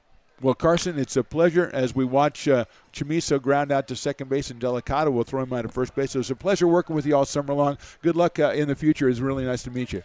Nice to meet you, too. Carson is our Press Box Intern of the Year. Congratulations to Carson Morton. And he'll go back now and do some TrackMan stuff. And I did not know that's what he wanted to do. And now the fact that he got to do it all summer, pretty cool, huh, Riley? Riley's like, I don't want to do anything. Can you just leave me alone? Chamiso grounds out to second for the first out here in the fourth, and that'll bring up Cole Eaton. Cole with a single his first time up off the glove of DJ Anderson. He lines it right past Anderson into center field for a base hit. So Cole has found what he wants to do.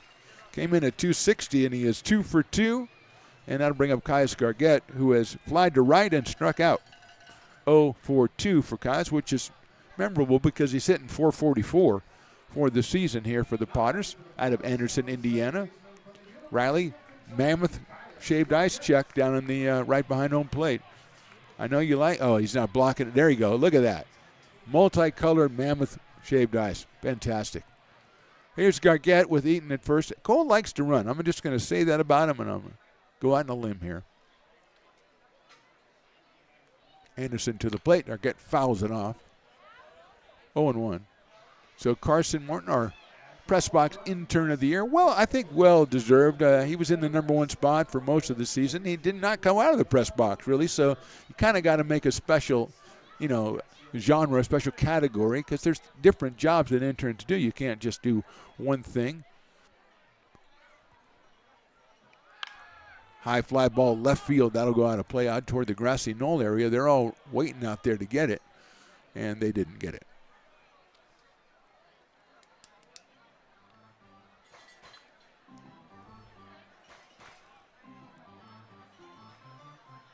So 0-2 on Caius. University of Kentucky. Asani Johnson will follow him in the order. Eaton at first base, and I know Cole's itching to go.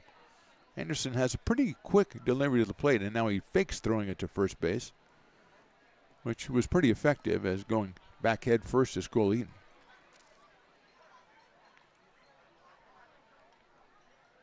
Perfect night for baseball out here, son, no problem. Gargett takes a fastball. It's outside. Anderson right there at 87, actually a little higher than he's been throwing. But he missed that one outside, so it's 1-2 on Caius Gargett. Potters lead 4-2. We're in the bottom of the fourth inning, one out, and Eaton down at first base. Breaking ball swung on and missed, and that is strike 3 on Gargett. So he is down for the second straight time on strikes. 0 for 3 for Caius tonight, and Hassani Johnson, who's hit grounded sharply to first base and hit a sacrifice fly to center field. On a good play by Holden Rook as the ball could have got into right center field. Asani coming up here, batting .370 with now 6 runs batted in. Left-handed hitter playing at shortstop, just made the brilliant play out there in the top of the inning. Inside for a ball, 1-0. No, Cole Eaton wants to take up. I think Anderson is doing a good job of keeping him close over at first base, not letting him get the jump that he wants to get. So it's 1-0 on Asani Johnson with Luke Mancy to follow. Down in the dirt. Good play behind the plate by Mendocini. Thought about throwing down to first base, decides not to.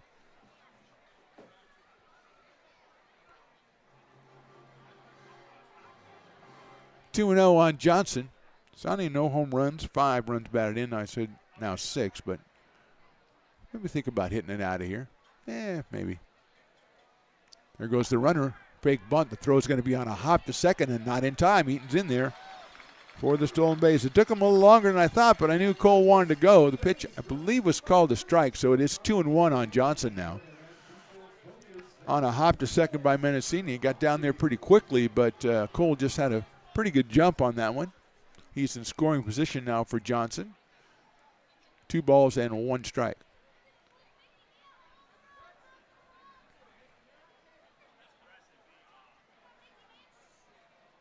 Masani chops it down the first base line. That is a fair ball, and it's off the glove of the first baseman into right field. Here comes around to third to score. Eaton, and the ball gets away, and Johnson's going to go to second. So the Potters score their 5th run on a very odd play. I think we'll have to call it an infield single for Johnson. And scoring is Eaton. Potters on top now 5-2. Johnson took advantage of the ball squirting away after it got away at first from Carson, who tried it short hop. A very difficult play, a big hopper he had to short hop. It got away and then got away again. And that'll bring up Mancy, who was hit by a pitch and singled.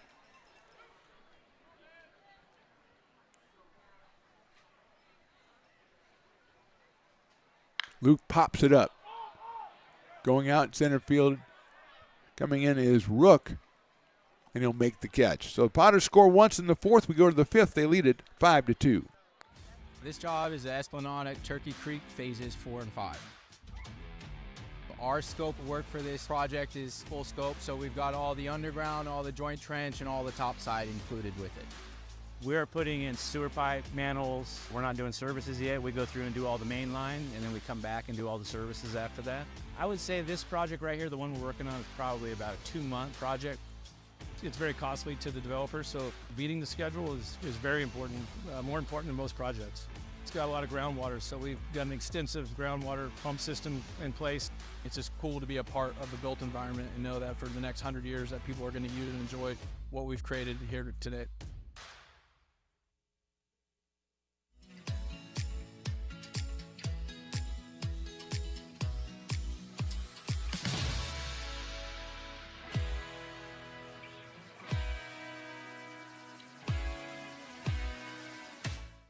I'm Bill Spear, North Valley President of 5 Star Bank.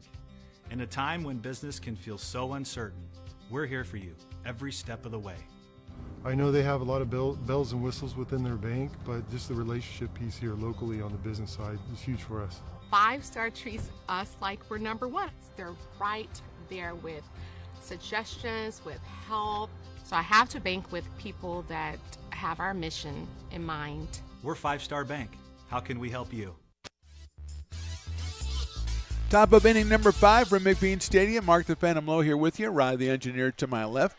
And the Potters have a 5-2 lead now. And Anthony Martinez out on the mound. He'll take on Holden Rook. Then the top of the order, Alex Mosshart and Ansel Carson. Rook popped out to second base his first time up, so he is 0 for 1. He's the Dueling Dogs batter, so Willie's going to be trying to get people to cheer for him to strike out, because if he does, half off Dueling Dogs for the remainder of the inning. With a crowd like that, that should make a big difference. Rook takes a high fastball, so it's 1-0.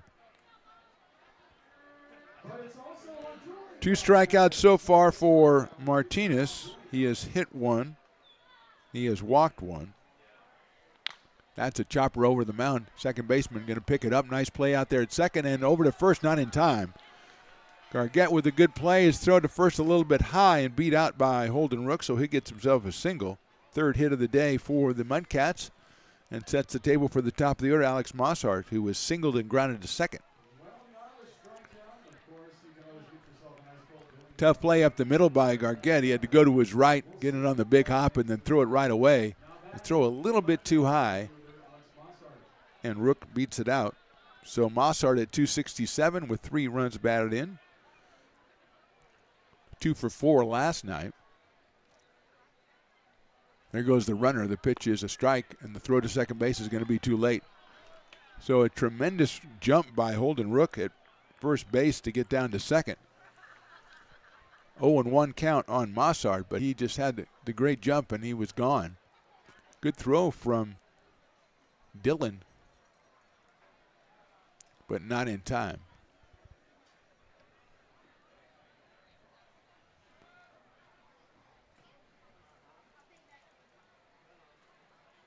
Swing and a miss at a fastball, and Rook could have easily took out for third on that one. He decided not to. It's different when you're the runner at second base because you're in the batter's eye line too. So if you do a lot of moving around, it could affect him picking up the ball out of the pitcher's hand. Ansel Carson on deck for the Solano Mudcats, who come in at 14-18 and 9-14 in conference play. There's Rook again bouncing. Breaking ball, misses, bounces out of the glove of the catcher, but Rook is going to stay at second base. So it's 1-2.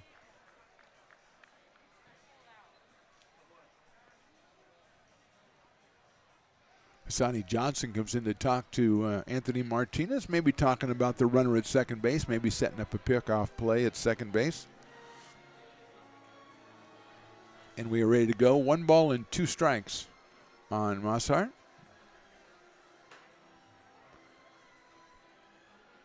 (5-2) Potters, top of the 5th. Last regular season home game of the summer. Trying to play for the right to host a playoff game against the Prune Packers next week.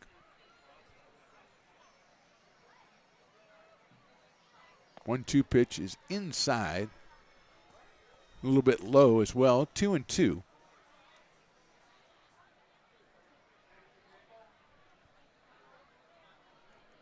Manti at third, Johnson at short, Gargett is at second, Chamiso at first for the Potters defensively.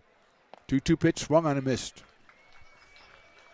Low fastball right there, little below the strike zone, but they got the strike out. Third of the game for Anthony Martinez. And it will bring up Ansel Carson, who walked and singled. Carson out of St. Mary's High School or St. Mary's College, walked in the first and then singled in the third, came in at 228.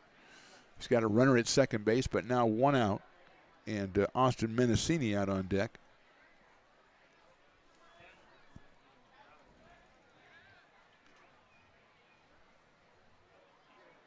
They're going to try the pickoff play, a little bit belated there as Rook was bluffing off, but Johnson kind of needed to sneak in behind the guy. He kind of was not a very good sneak.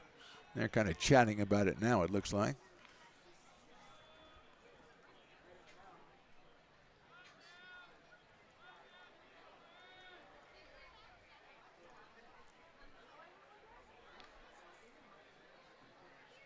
Carson takes a fastball outside. 1-0. 88 from Anthony Martinez on that one, as he is paying a lot of attention to Rook dancing around at second base.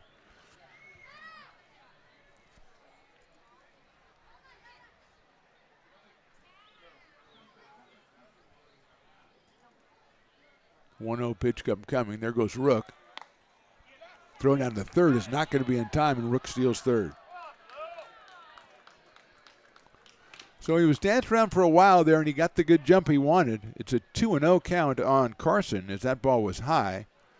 Good throw by Dillon to third base, just not in time.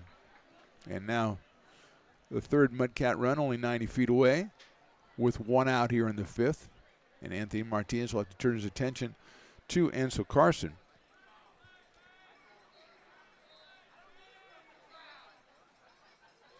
Breaking ball's lifted out toward third, picked off by Mancy on a very odd pop-up by Carson there. Looked like it was going to be Asani Johnson, but Mancy comes in and gets it. So 2 outs, and Austin Mendocini will be the hitter. Austin has struck out and laid down a perfect sacrifice bunt, so he is 0 for 1 in this one.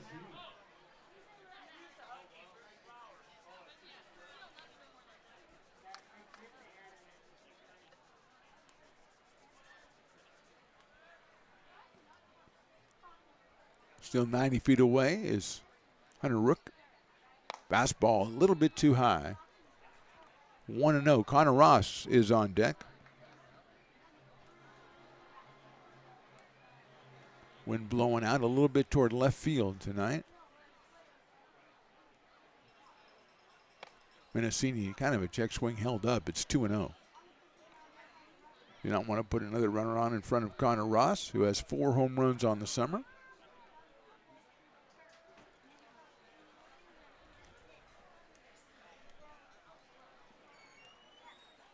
Breaking ball misses outside. 3 balls and no strikes.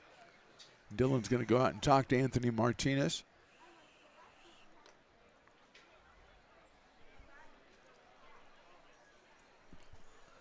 Two outs in the top of the 5th inning. Ball comes out of the bullpen. Riley, who's warming up in the bullpen? Why am I not apprised of who that is in the bullpen? Oh, it's probably the same guy it was before. It was probably Eli Blurton. You already told me about that guy. So what am I talking about? I'm trying to make you look bad. I'm sorry. That's just me. Trying to lift myself up by making others look bad. 3 balls, no strikes on Mendocini out of Johnson University. Misses outside, ball 4. So 2 on for Connor Ross at 385. He singled in a run back in the first, popped out to short in the 3rd inning. But he's got home run power with 4 on the summer and 27 runs batted in. So not the kind of guy you want to have up with 2 outs. Maybe the only guy in the Mudcats lineup who's demonstrated consistently he's got the power to get one out of here. 1 for 5 last night.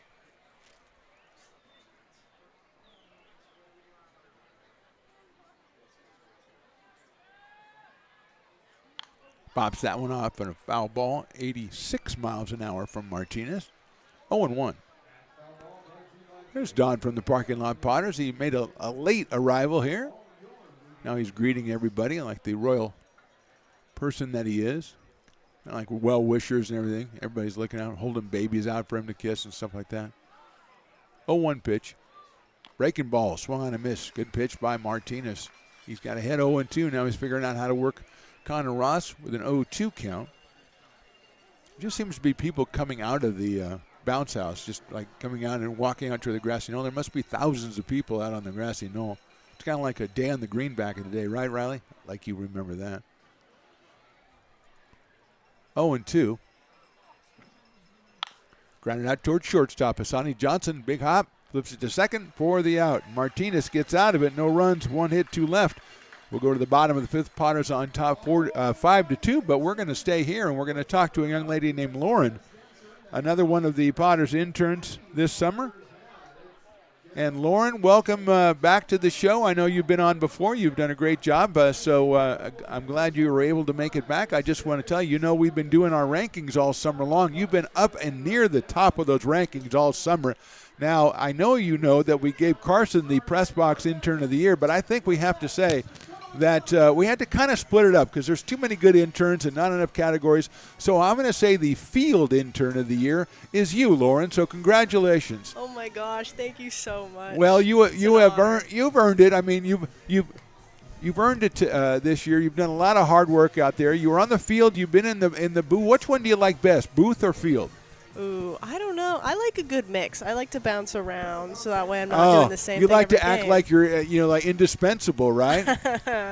So Carson said you guys had a really tight-knit group of interns. Is he making that up, or is it true? No, we all get along really well. Like last night after the game, we all went to In-N-Out. We were there for like nice. 30 minutes.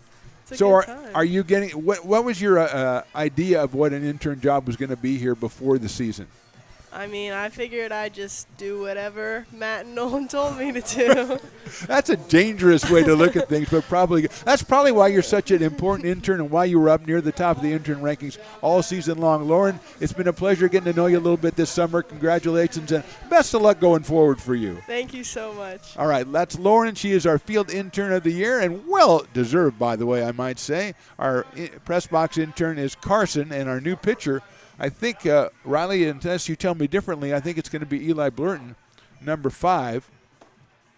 And it definitely is. Eli is out of Umpqua Community College.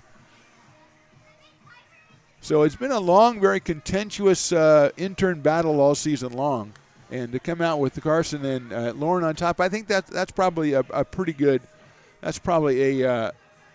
result, wouldn't you say?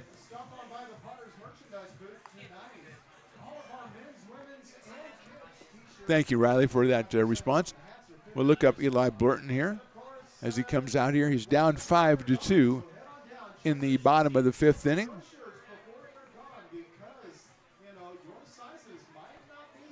Potters will send up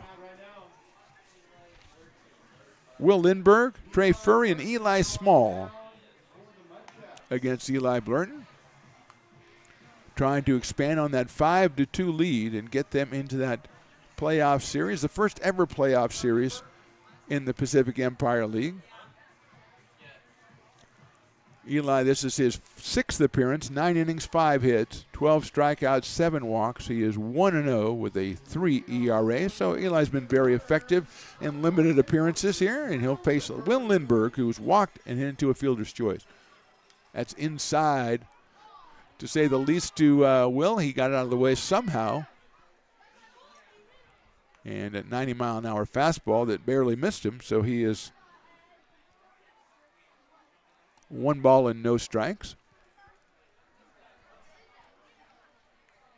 That one is right down the middle. Stones McCoy now making his, he hasn't really helped out in the booth at all. He's just out in the stands talking to fans. Now he's got Mrs. Stones McCoy, and they're just talking to people. Inside fastball, 2-1. He's talking to Logan Bell's dad. So there you go. Oh, it's a convivial night out here at McBean Stadium, a full house for fireworks, for Star Wars, for hopefully clinching a playoff berth, 3-1 for the Potters. They need to win one of the next 2 games, either tonight or tomorrow at Solano, to make it to the PEL, first ever PEL Championship Series against the Healdsburg Prune Packers, who finished first during the regular season. Ball 4 to Will Lindbergh. So he'll go down to first base with nobody out, and Trey Furry will be the hitter. Trey has grounded to third, and he's grounded to second. Wearing number 7 in the Star Wars jerseys, which are auctioned off after the game. He's got Lindbergh at first and nobody out. No activity as far as I can tell in the Potters bullpen, but it's so crowded out there you can't. I think they sold seats out there today, outside on Furry 1-0. I wouldn't be surprised if some enterprising Potter decided to sell his seat on the bench or something for a couple of bucks. I'm not saying you should, Riley. I'm not saying you should. I got Stones McCoy taking pictures of people. What is going on? Have we totally lost it? Line drive right field. It's down in front of the right fielder. Bounces off his leg. That's Hunter Graham. And a great job of base running by Lindbergh. Makes it all the way to third base. So Furry delivers a single. Didn't look like Graham saw it right away on the line drive. And Lindbergh, playing as a base hit all the way, makes it around to third. So it's first and third. That's hit number 7 for the Potters. And now Eli Small comes to the plate. He's singled and he's flied to left. Has Eli Small.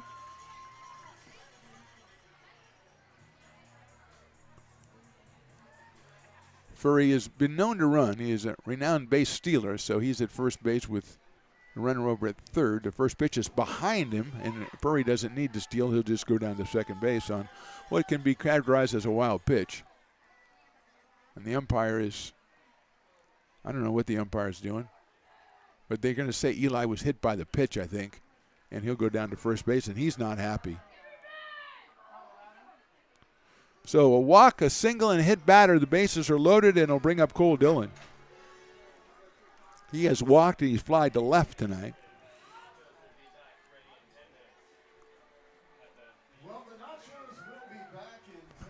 Willie Preston has to make the announcement. The nachos, because they run out of nachos, but the nachos are going to be back up in 10 minutes. So sometimes when you're the PA guy, you got to make very important announcements. Sometimes you got to make really important announcements, like the nachos are going to be back.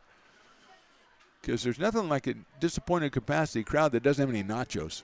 I know you can realize, you can probably feel that, Riley, since you've been known to like to consume some items at a baseball game on occasion. If they didn't have like the quesadillas, you don't like it when they're not there. Outside breaking ball, 1-0. You can totally identify with people that can't get their nachos. 1-0 now on Cole Dillon.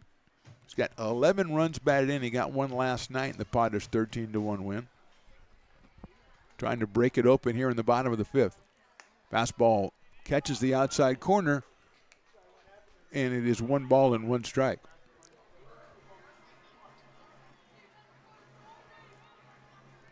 Zach Chamiso on deck. Lincoln product.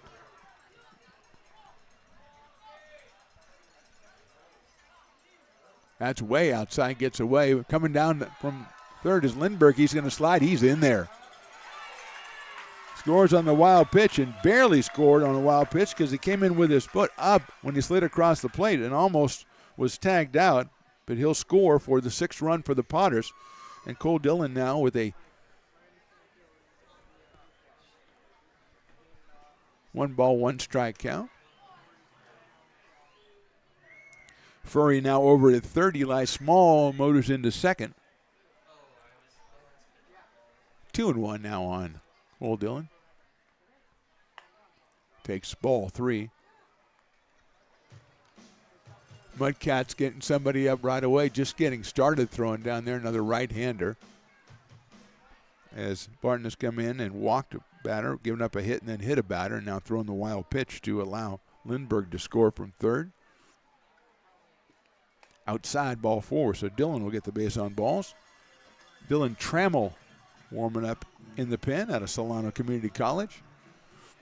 So the bases are loaded, nobody out. They're going to have a meeting at the mound. I sense that maybe we'll see if taking the slow walk out there, the Mudcats manager. Padres have scored once.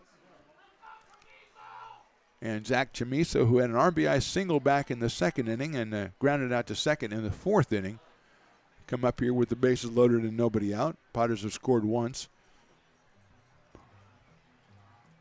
Dearly love to put this one away here in the 5th inning. Anthony Martinez has thrown 5 innings, given up 2 runs on 3 hits. Both runs back in the 1st inning. Since the 1st inning, he's given up just 2 hits in the next 4 and struck out 2. So Blurton is going to stay out there with the bases loaded and Chamiso coming up to the plate. Zach came into the game at 309 with a home run and 7 runs batted in, so make that 8 after his single in the 2nd inning.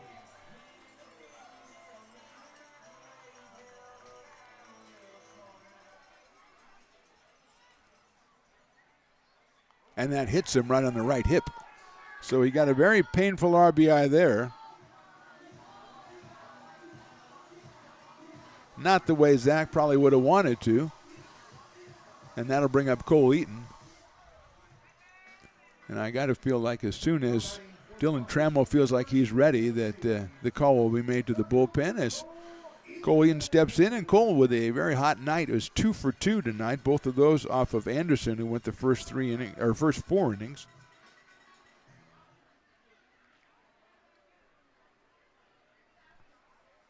Outside for a ball.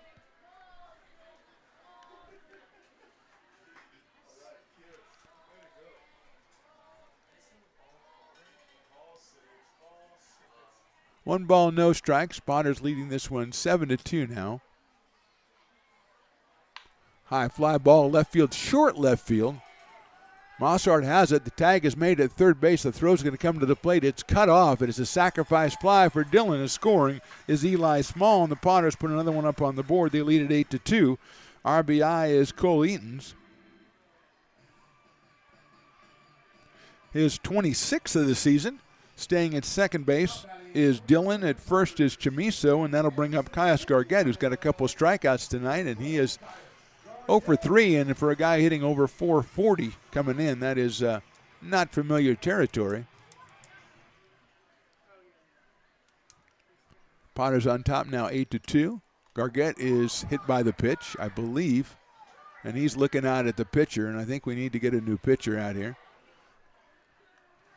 That is the third hit batter, and 1's okay, 2, but 3 is getting to be kind of a habit. So we're going to have a pitching change. We'll have a new pitcher for you when we come back. Right now we are in the bottom of the 5th inning. Potter's on top, 8-2.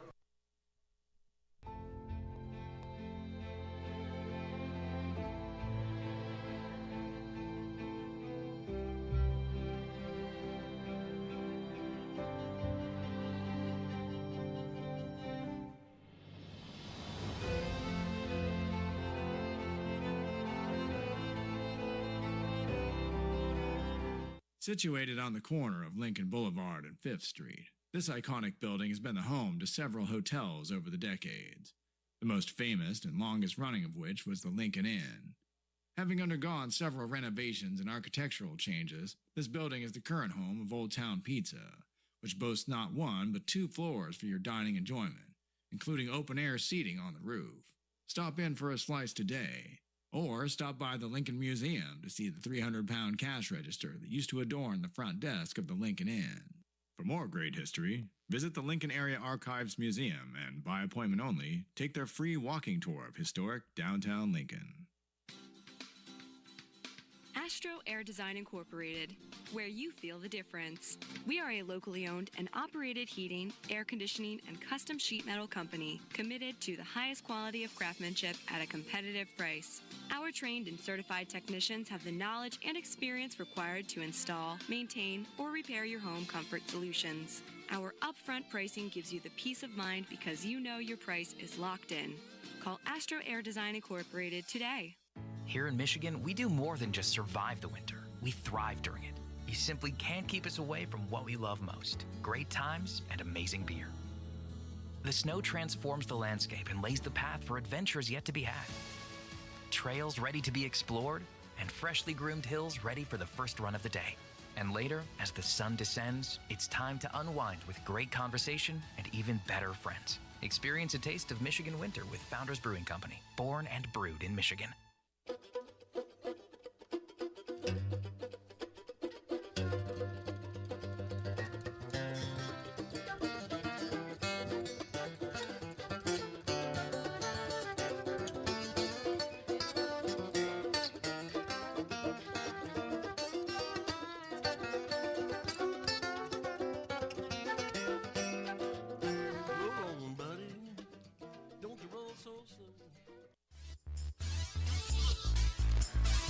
New pitcher for the Solano Mudcats is going to be Dylan Trammell out of Solano Community College.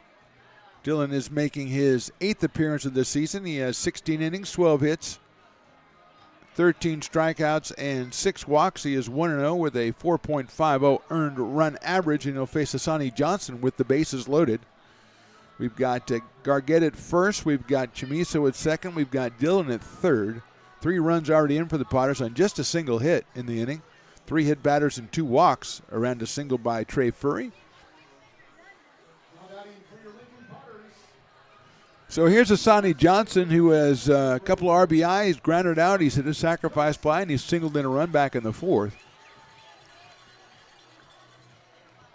Left-handed hitter out of Elk Grove, California, comes up here with a 1 out. First pitch misses outside. 1 ball and no strikes to Asani out of University of Louisiana Monroe. 7 runs batted in on the season, came in at 370. So obviously a solid summer. Takes that one away, low and away, and it gets away from the catcher, and coming in and scoring is Cole Dillon.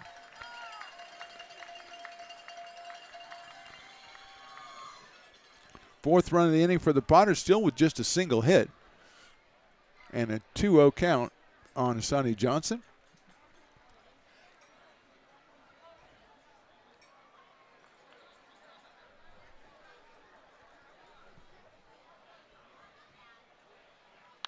Popped it up. Called by the first baseman. Now the second baseman, Delicato, is going to call off the first baseman and make the catch for the out. So 2 outs, and the ninth hitter in the inning is Luke Mancy, who has been hit by a pitch. He's singled in a run. He's flied to center field. He's got Chamiso over at third. He's got Gargett at second. So Mancy faces Trammell and takes a strike. Off-speed pitch in there on the inside corner. 0-1 on Luke out of University of New Mexico. Picked up his 15th run batted in the summer tonight. That one is outside, so it evens it up at 1 ball and 1 strike. Great crowd out here. Capacity crowd out here with the grassy knoll is full. The VIP area is full. Mancy pops that one up left side. Mossart, the left fielder, in straightaway left field, makes the catch for the out. Potters score 4 times. We go to the 6th. Potters lead at 9-2.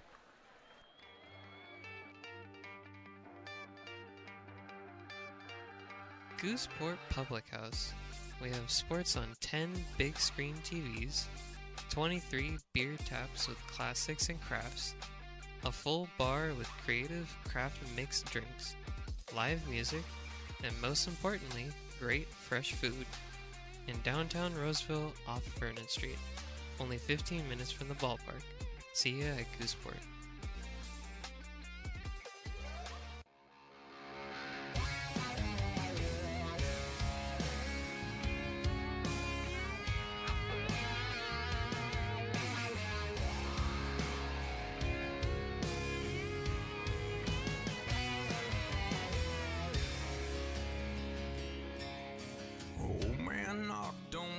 Front door with my teenage boy and a couple more from up the road.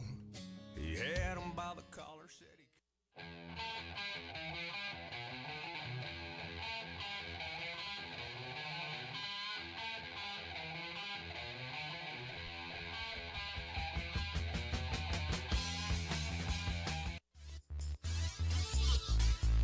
Top of the 6th, Anthony Martinez back out of the mound, enjoying a 9-2 advantage. He has gone the first 5 innings, given up 2 runs on 3 hits.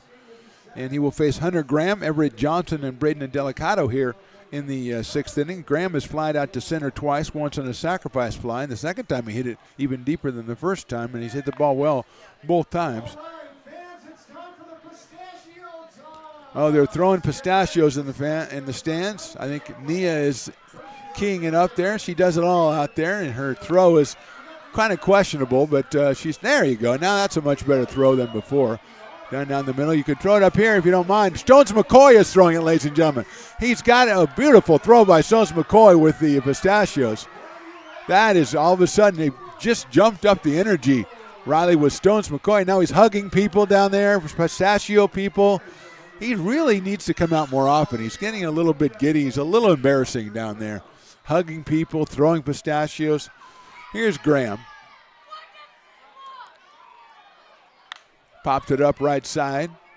Lindbergh coming over. He'll be in foul territory in the bullpen area, making the catch for the first out. So Graham flies to right field for the first out in the 6th. Did I hear right, Riley? Did that young child just say what the F because he didn't get any pistachios? Did you hear that? Yeah, I think he did. I don't know. Maybe he didn't. I mean, pistachios are great, but I mean, that's no reason to work blue, if you know what I mean. He's probably yelling at your dad for not throwing him the right stuff. Yeah, that's probably what he was doing.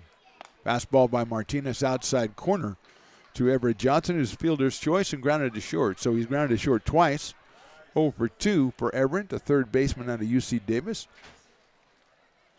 Breaking ball inside, 1-1. There she is, ladies and gentlemen. Can you hang out until the end of this inning, or you have to go back out there? All right, you need to chill because we need to talk to you. Fouled back to the screen. Nia is in the just came out from throwing pistachios, and you can tell she's got something on her shoulder, which is a curious thing. Okay, that's it. It's some sort of animal. That's all I'll say. We will talk to Nia at the end of this half inning. Breaking ball is fouled down the right field line, and it is out of play. So it is 1-2. That would look to be like a very exciting pistachio throw down there. Well, you mad Stones got involved? Did he kind of got horn in on? I know. All of a sudden, he's in there grabbing all the pistachios and throwing them. Hey, get out of here, mister. Breaking ball is fouled on the right field line again. Chamiso thought about running after it and takes a couple of steps. And he will return to his spot, his original spot. Top of the 6th, 1 out here. Outside. 2-2. Braden Delicato to follow.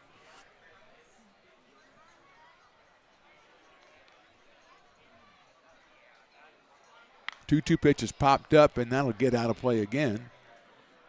Great crowd out here. The biggest crowd we've had all season, and just people walking around. I don't even know if they have seats. I think they just walk. Maybe they have standing room only or something, or walking room only. They're just walking back and forth from third base side to first base side, from bounce house to beer garden. Breaking ball inside, 3-2. Johnson being very confident. I was not as confident that that would be called a ball, but it's a little bit inside.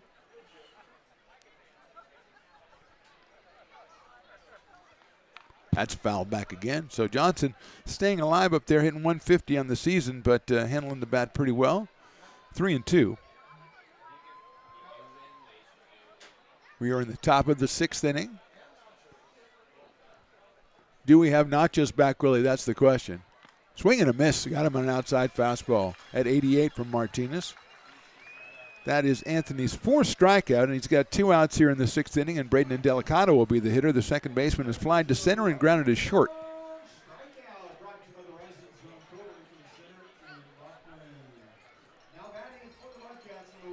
Braden out of Biola University. Left-handed hitter, actually switch hitter according to my information here, but he's batting left-handed against the right-hander Martinez, who's working in his 6th inning.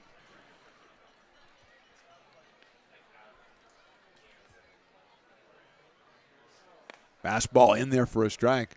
Right at 88 again for Martinez, which is as high as he's been all night long. Might have touched 89 once.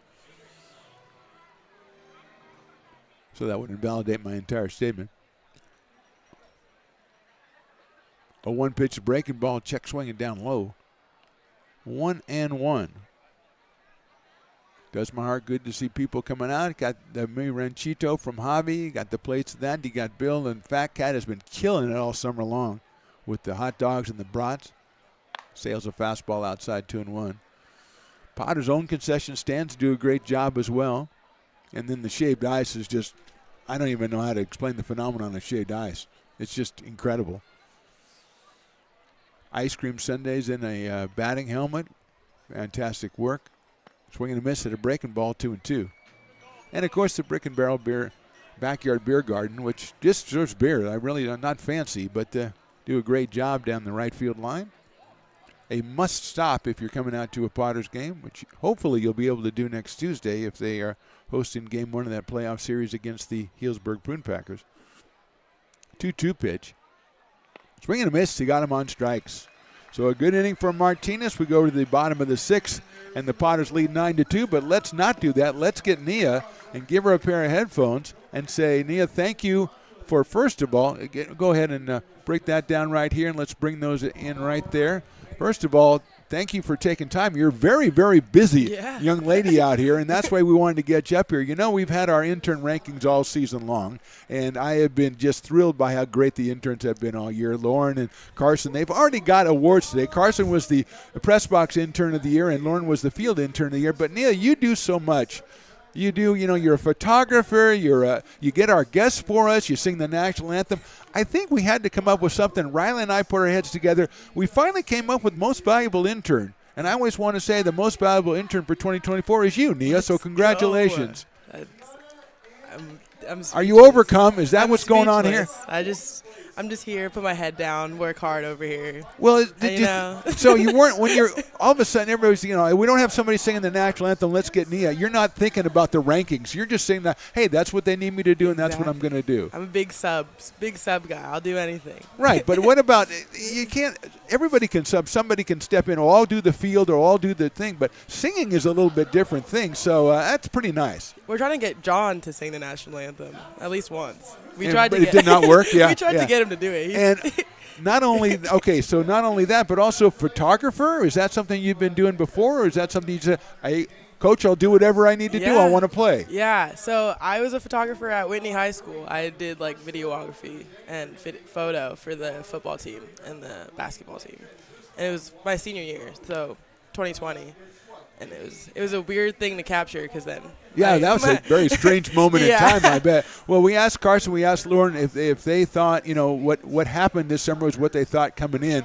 How did you feel about it? When you're coming in there this summer, you go, I don't really know what's going to happen. How did it meet your expectations, or how did it change your expectations maybe? Yeah, I think working with athletes is always like you don't know what you're going to expect. But this group of guys is like very welcoming, and they're very appreciative of like the stuff that not only I do, but all the interns do. And like they'll see us like mopping the floor or doing something the crazy. Glamorous stuff of singing, but you're also mopping the floor or too. So it's cleaning up, throw up at home plate. That's what got you back up in the rankings in the beginning on that when the Armor Combat. Well, Nia, it's been a pleasure getting to know you a little bit all summer. You've done a great job. Congratulations on being the most valuable intern, and good luck in the future. Thank you. That is Nia.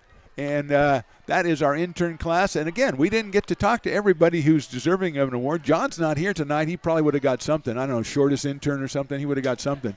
But just a great class. And Jason, who's spent some of the time on the team, so he kind of lost intern points, gained a couple, but then lost a couple. Potter's up here in the bottom of the sixth. Will Lindbergh starting us off against Dylan Trammell, who came on to finish the fifth, and Lindbergh fouls that one out of play. Brings the count full at 3 balls and 2 strikes. So, she's a photographer. She's a singer. She gets guests for us at the end of the game. She mops up stuff on the field. That's an intern. That's a valuable intern right there. Lindbergh gets it high in the air to deep left center field, but Rook is going to round up in left center and follow it all the way and make the catch. Took him a while to go to his right, but he made the catch for the first out. That'll bring up Trey Furry, who was grounded out to third, grounded out to second, and singled and scored back in the fifth inning. So congratulations to Carson and Nia and to Lauren as they stayed atop the intern rankings all summer long, which were hotly contested. Riley, I think you can confirm that. Popped up by Furry, right side, giving chase as Carson in foul territory, and it is going to get in the front row of seats and barely miss a couple of fans down there. And they're going to pick the ball up and give it to the fan who was closest to it when it came down, which is an interesting rule, but I love it.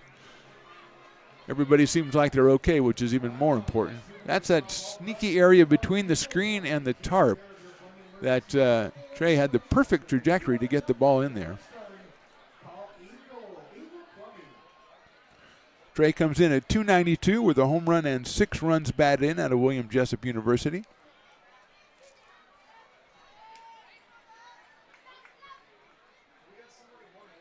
Breaking ball, beautiful pitch in there for a strike.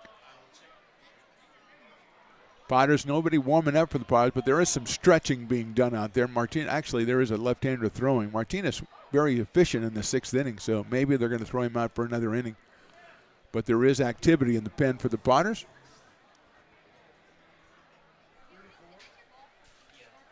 Cam Staten, I think, is out there. Swing and a miss. And Furry is down on strikes for the second out here in the 6th inning. And that'll bring up Eli Small, who's singled fly to left and been hit by a pitch. He scored twice tonight.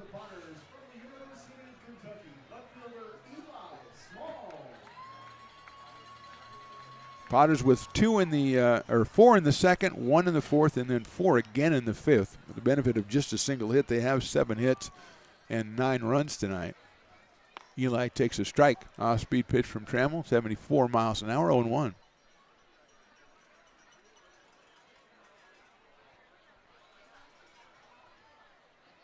Swings and fouls that at the plate, so it's quickly 0-2 on Eli Small. Trammell came on and got the fly ball from Mancy in the fifth, and now he's got Lindbergh to fly out and Furry to strike out, so he has been very effective so far, the right-hander out of Solano Community College. sharply down the first base line, but foul by Eli Small, who is at .303 coming into the game tonight and is 1 for 2 tonight. Scored twice.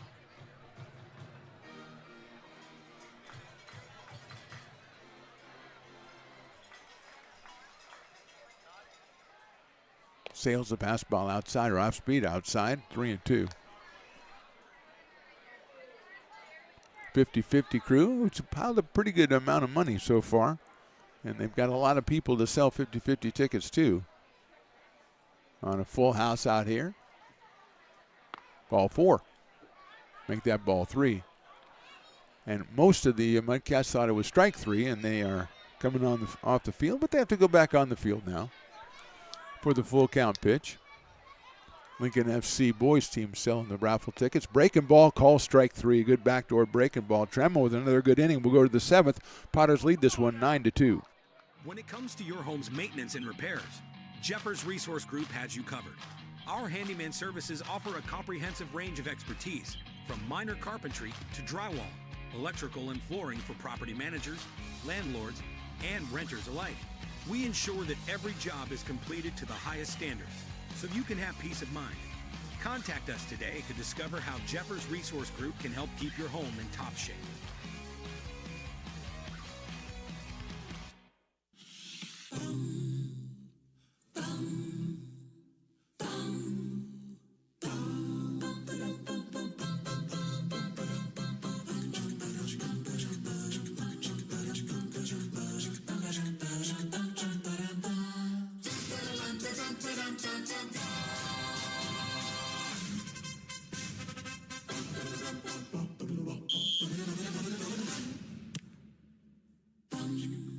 Hey, Potters fans, want to keep restoring and renovating historic McBean Stadium? Now you can become a member of Friends of McBean. Annual membership start at $50. Get a 4th of July Potters t-shirt and 4 Potters tickets. Become a member now at friendsofmcbean.org.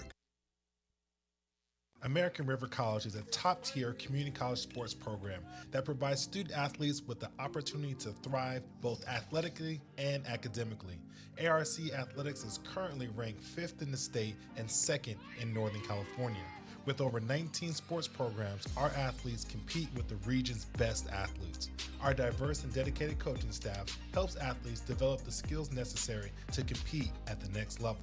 Start your community college athletics journey with us. American River College, Sacramento's best athletic program. Go Beavers.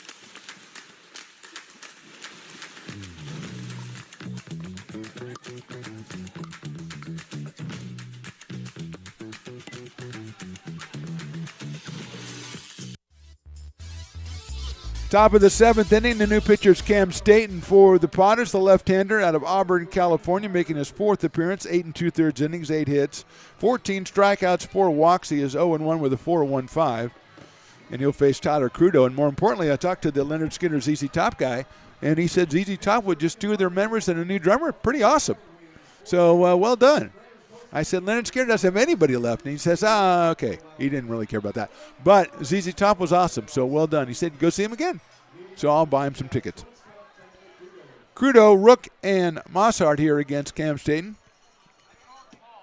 Left-hander delivers, and it is down low for a ball. Crudo struck out and been hit by a pitch, so he is 0 for 1 in this one.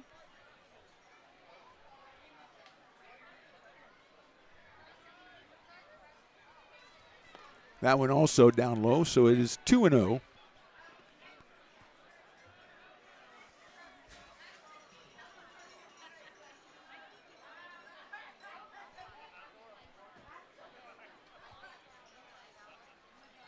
Swing and a miss at the fastball at 88 from Staten. Cam out of Auburn, California, and Sierra College. coming in to take over in the 7th inning here. Check swing, did he go? Yes, he did. So it is 2-2 now. Anthony Martinez, 6 innings, 3 hits, 2 runs, 3 walks, 5 strikeouts. And he gave up both of those runs in the first inning. He sailed through the next 5 innings with just 2 hits allowed, trying to get his 6th win. Swing and a miss. Staten with the strikeout. So Crudo's down on strikes for out number 1 here in the 7th. Then it brings up Holden Rook, who is the Dueling Dogs batter and so far has popped out and singled. So he has disappointed thirsty Potters fans for the entire evening after they got spoiled last night and had the Dueling Dogs batter be the first batter of every inning. In 5 of the first 7 innings, they struck out. So Potters pitcher struck out 17 last night. Popped up by Rook. Foul territory going over the shortstop Johnson. The left fielder comes in, makes a diving try, and did he make it? No, he did not. I got one guy who said he did, but then I looked at the umpire who says he didn't, so I'm going to go with the umpire on that one. No offense to my other signaler. And Potter fans were probably happy he didn't because now they have a chance to get half off on the Dueling Dogs. And maybe Eli Small in left field thought about that. By the way, Anson Eros is taken over at first base for Zach Chamiso.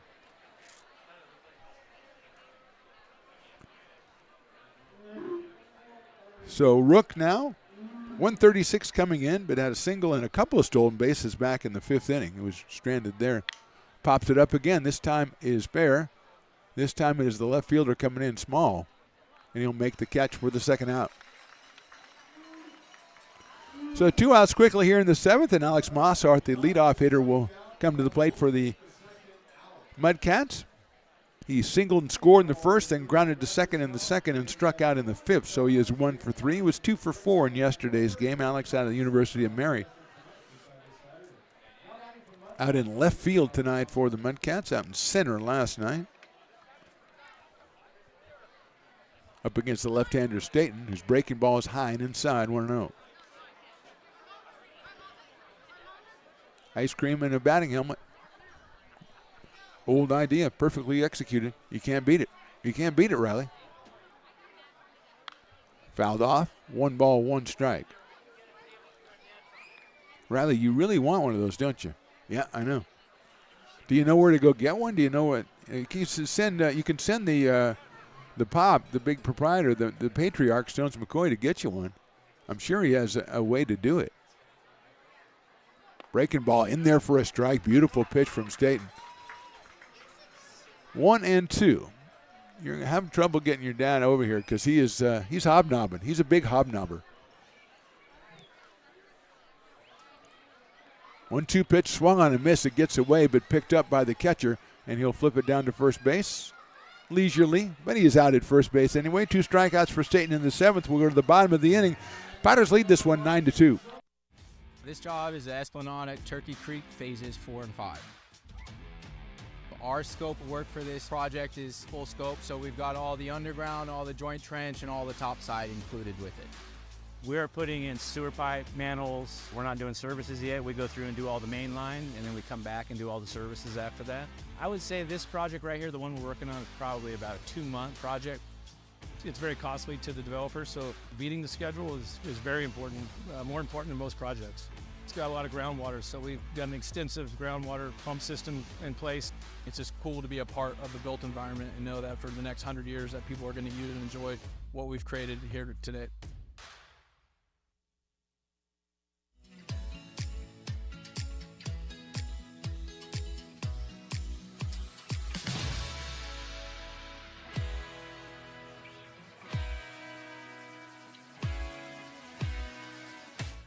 I'm Bill Spear, North Valley president of 5 Star Bank. In a time when business can feel so uncertain, we're here for you every step of the way. I know they have a lot of bells and whistles within their bank, but just the relationship piece here locally on the business side is huge for us. 5 Star treats us like we're number 1. They're right there with suggestions, with help. So I have to bank with people that have our mission in mind. We're 5 Star Bank. How can we help you? Bottom of the 7th here from McBean Stadium. 9-2 Potters. Mark the Phantom Low here with you, along with Riley the engineer. Stones McCoy roaming the building somewhere. Willie Preston on the PA. Carson and Lauren doing the interning up here with Point Streak and Trackman. And Nia, our most valuable intern, roaming the field somewhere, either cleaning up after somebody, scrubbing a floor, singing the national anthem, taking pictures, doing what it is that she does. Dylan Trammell has faced 4 batters and retired all 4 out of the bullpen for the Mudcats. He'll take on Cole Dillon and then Anson Eros and Cole Eaton here in the bottom of the 7th inning.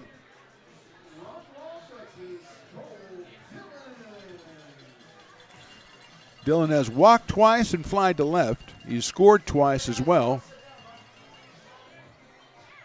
So he'll step in against Trammell out of Solano Junior College.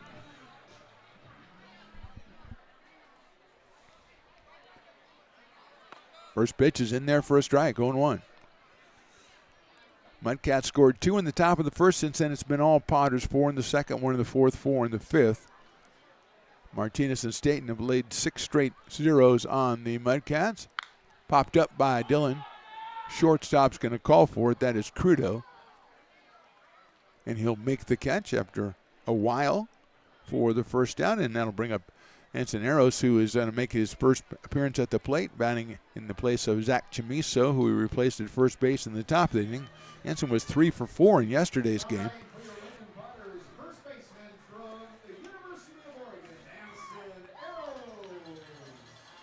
Anson was 3 for 4. He scored twice. He drove in 1. He is from Auburn, California, and University of Oregon. Takes Trammell's first pitch outside and high. He's followed by Cole Eaton. Potters with 7 hits tonight.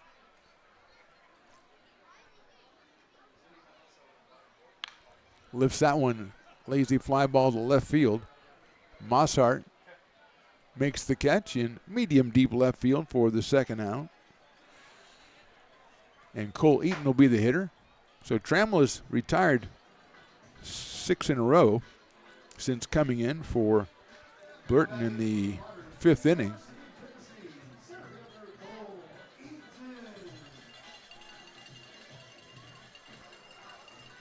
Cole is singled, and hit a sacrifice fly.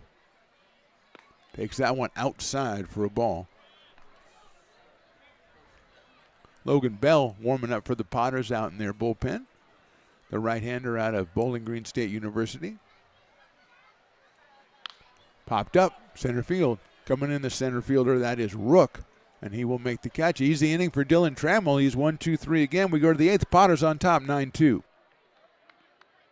Hi, Bill Evans, President of the Placer County Association of Realtors. We're in the store, our conference facilities, an amazing team help us keep together an amazing organization, and we thank them all. This organization can't do what it does and can't run the way it runs without the help of so many members volunteering their time. The success of the Placer County Association of Realtors is largely dependent on our active volunteer members to help our organization and industry. The work of our committees greatly impacts our ability to champion efforts across the board and giving back to the Placer County community wherever we can. Like all service organizations, I wanted to serve, and getting involved with the affiliate committee was the perfect way to do that. I love being able to serve my community with my business friends and other leaders and give back to those who are in need. The thing I love about the PFAR committees is they all work toward the same goal of bringing the community together to support those in need in our surrounding area. I instantly came to the meeting and had a wonderful time, felt like I was a part of something bigger, and it was just the start of my leadership journey.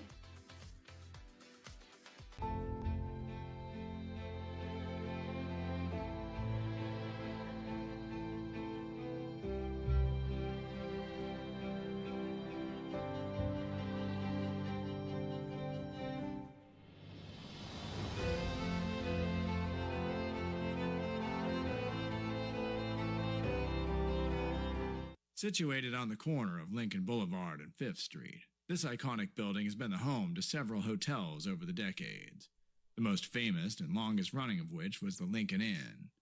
Having undergone several renovations and architectural changes, this building is the current home of Old Town Pizza, which boasts not 1 but 2 floors for your dining enjoyment, including open-air seating on the roof. Stop in for a slice today, or stop by the Lincoln Museum to see the 300-pound cash register that used to adorn the front desk of the Lincoln Inn. For more great history, visit the Lincoln Area Archives Museum and, by appointment only, take their free walking tour of historic downtown Lincoln. Top of the 8th inning from McBean Stadium. Potters on top 9-2. Our new pitcher is Logan Bell, the right-hander of Lisbon, Ohio, and Bowling Green State University, making his 14th appearance. 14 2/3 innings, 10 hits, 18 strikeouts, and 5 walks. He is 0-1 on the season with an ERA of 1.84, and he is going to face Ansel Carson, then Austin Menacini, and Connor Ross, 2, 3, and 4 for the Mudcats. Staten goes 1 inning, no hits, strikes out 2. Martinez went 6 innings, 3 hits, 2 runs, struck out 5. So Potter's pitchers striking out 7 in 7 innings. Last night, 17 strikeouts between Don Perez, Luke Kausbeck, and Perry Kiles. So here's Carson, who has walked, singled, and popped out to third base. Left-handed first baseman for the Mudcats tonight out of St. Mary's College. Bell usually around 87, 88 miles an hour. Fastball in there for a strike, right at 88. Some of the more impressive shaved ices I've seen all year, Riley, I've seen tonight. I think they're doing a great job. I mean, that's a monstrous one down there.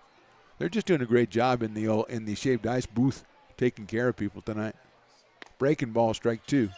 They take care of people every night. I'm not saying that. It's just it seems tonight it's like massive.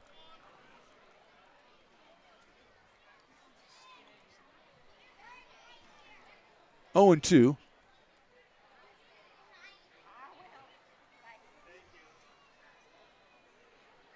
In the dirt, 1 ball and 2 strikes. ZZ Top guy got up and stood right in front of me here as he has to let some people out of the fancy seats that they're in. So I couldn't tell ZZ Top guy to get out of the way. I had to go around him. Come on, he's got a cool shirt. 1 ball, 2 strikes to Carson leading off here in the top of the 8th for the Mudcats. He went after that one. It's going to go all the way back to the screen. He'll be down at first base. So a strikeout, but a wild pitch allows Carson to reach first, and Austin Menacini will be the hitter. Out of Johnson University, he has struck out, sacrificed, and walked. Connor Ross to follow. That breaking ball down in the dirt got Carson to go after it, but Cole Dillon couldn't knock it down. Here's Menacini. Hits it out, slow grounder out towards shortstop, handled by Johnson. It's an easy double play for the Potters. Hit the ball right at second base. Sonny Johnson moves over, steps on the bag, throws to first. And that is a double play, which means there's a row in a section out there that's going to get in and out double doubles. If you get Potter gets a double or turns a double play, then you pick a certain row in a certain section. That changes every game, of course. And everybody in the row gets double doubles. It's a great promotion, I got to admit. Here's Connor Ross. Singled, flied out, and fielder's choice for Connor.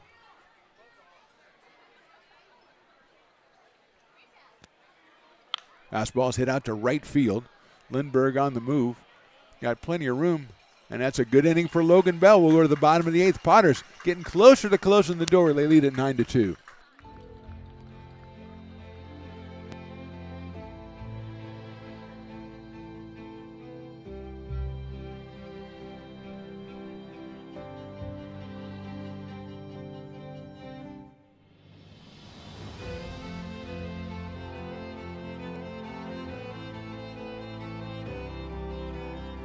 Situated on the corner of Lincoln Boulevard and 5th Street, this iconic building has been the home to several hotels over the decades, the most famous and longest running of which was the Lincoln Inn.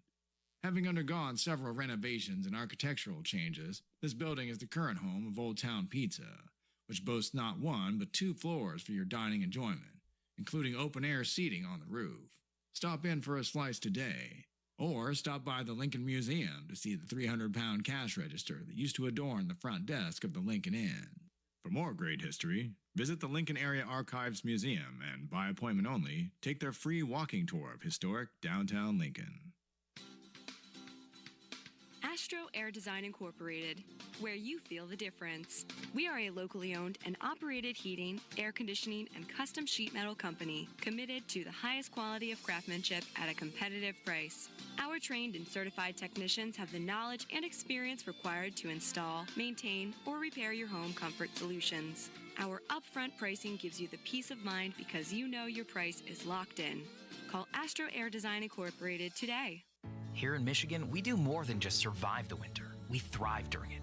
You simply can't keep us away from what we love most: great times and amazing beer. The snow transforms the landscape and lays the path for adventures yet to be had. Trails ready to be explored, and freshly groomed hills ready for the first run of the day. And later, as the sun descends, it's time to unwind with great conversation and even better friends. Experience a taste of Michigan winter with Founders Brewing Company, born and brewed in Michigan. Bottom of the 8th inning, Dylan Trammell still out on the hill for the Mudcats. He'll face Caius Gargett, and he'll throw the first pitch for a strike. He has come on and retired all 7 batters he has faced. Gargett has struck out twice, been hit by a pitch and fly to right. Line drive, cut off by the second baseman. Delicato to first for the out. So Gargett is retired. 1 out here in the inning, and that will bring up Hassani Johnson, who has grounded out to first, hit a sacrifice fly, singled, and popped out to second. Hassani with an RBI in the second with the sacrifice fly and an infield single in the fourth. Bounced off the glove of the first baseman, Carson. He takes a strike. So Trammell 8 up and 8 down for Dylan Trammell out of Solano Junior College.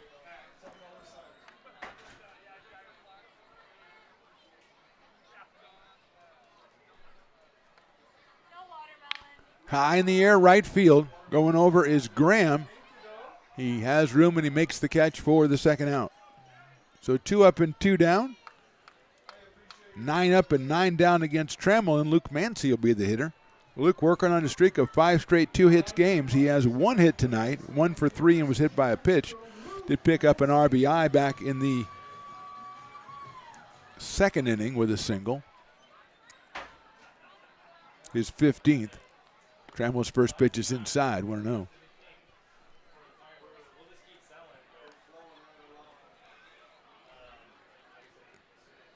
One ball, no strikes. Mancy hits the ball well to right field. Graham going back, gets underneath the dueling dog sign or right in front of it and makes the catch for the out. So a quick inning, and Trammell, give him a little credit, 10 up and 10 down for Dylan. We go to the top of the 9th. Potters trying to close this one out and get into the playoffs. They lead 9-2.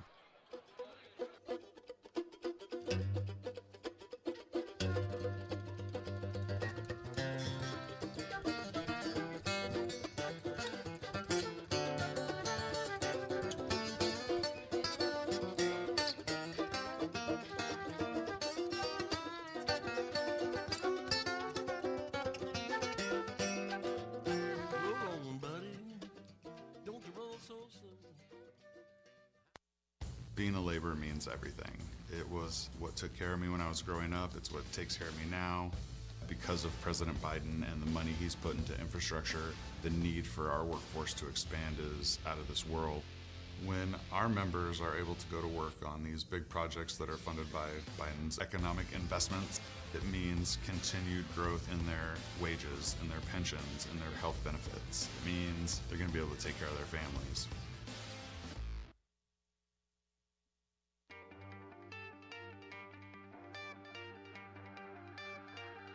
Gooseport Public House. We have sports on 10 big screen TVs, 23 beer taps with classics and crafts, a full bar with creative craft mixed drinks, live music, and most importantly, great fresh food. In downtown Roseville off Vernon Street, only 15 minutes from the ballpark. See ya at Gooseport.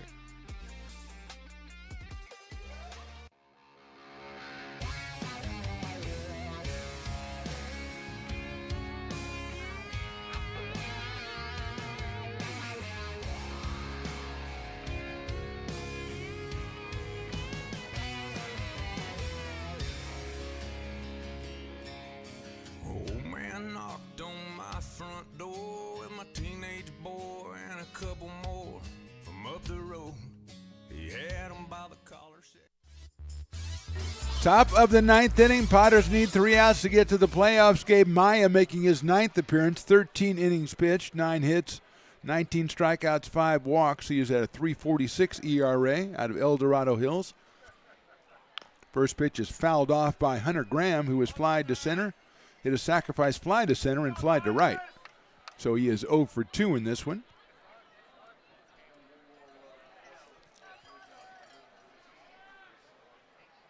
Breaking ball, beautiful pitch in there for a strike 0-2. Hunter Graham out of University of San Francisco.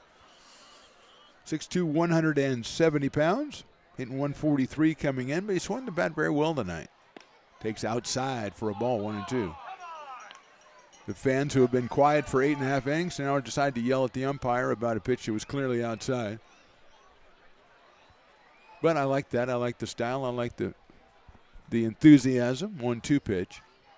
Check swing. No, it's inside. 2-2.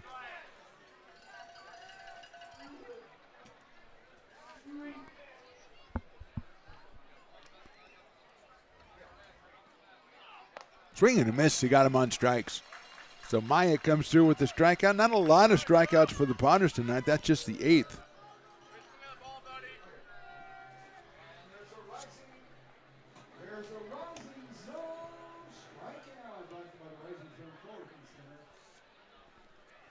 Everett Johnson was scheduled to hit, but it looks like we got a pinch hitter. No, it's number 6. It's Everett Johnson. It's a chopper out toward Johnson at shortstop, and he got it on the wrong hop, and he's going to make an error. And Everett Johnson, who was robbed by Asani earlier in the game, reaches on the air. First error for the Potters tonight. And that'll bring up Braden Indelicato. Asani kind of played that one in between hops and got wrong-footed on it, so he makes the error. And at first base is Everett Johnson, and Delicado, who's flied to center, struck out, and grounded to short, coming to the plate.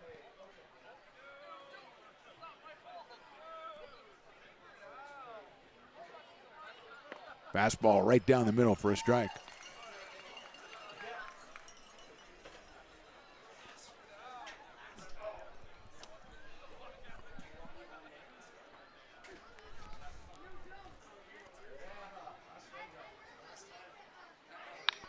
Fly ball right field. Coming on is Lindbergh. He'll have plenty of room and make the catch for the second out. So 2 outs, and Tyler Crudo, the last hitter in the way of the Potters, trying to get their way into the playoffs. The first season ever for the Pacific Empire League. And they were sitting at 10-10 a while ago. They about, if they can close this out, will win their 5th game in the last 6th. So really putting it together late in the season, keyed by the pitching of Perez and Martinez. That is high for a ball.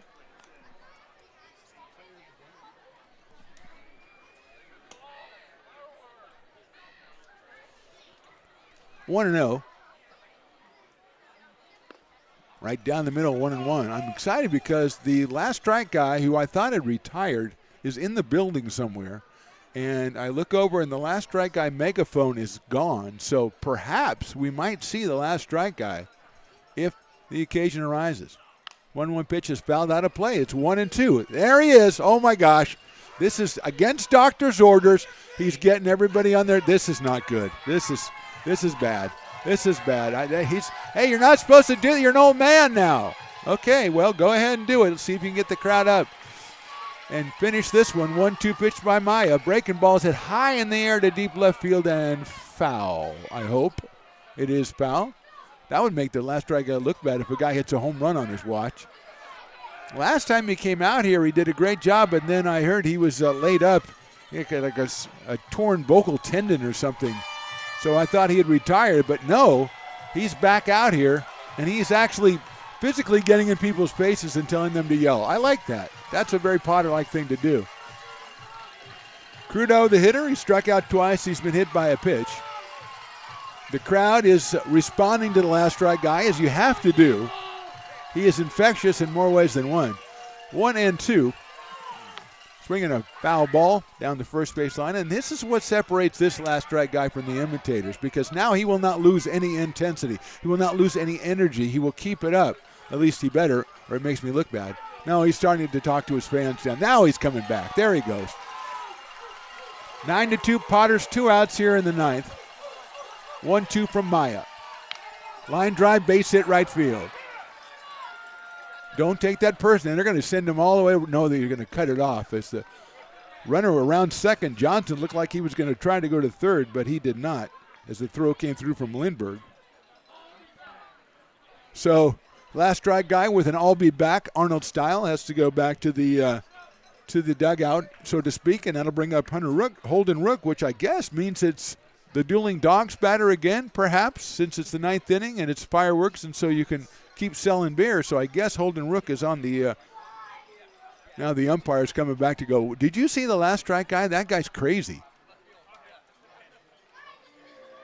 Or maybe he was talking about something else. So Holden Rook, who was singled and flied out twice and foiled the chances of everybody trying to get half price on dueling dogs, could actually do it, although the end of the inning would be when he strikes out. So I don't know how they do that technically. Maya's first pitch in the dirt gets away, and moving on to second and third are Johnson and Crudo.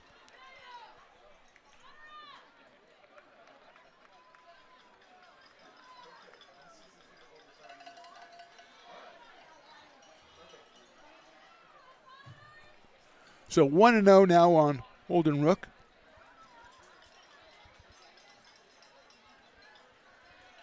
Out of Abilene Christian University, ACU we call it. Maya's pitch sails high, so it's 2-0. 2 outs here in the ninth inning.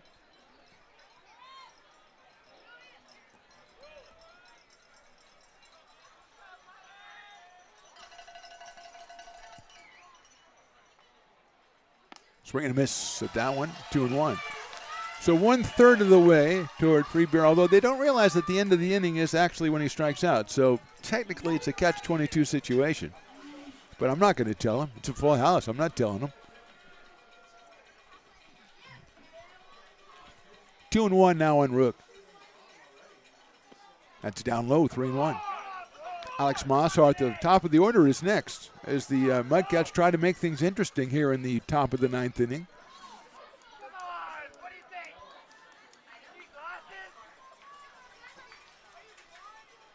Ball 4. Loads the bases with 2 outs and brings up Alex Mossart, who is singled, grounded to second, and then struck out twice. So he is 1 for 4.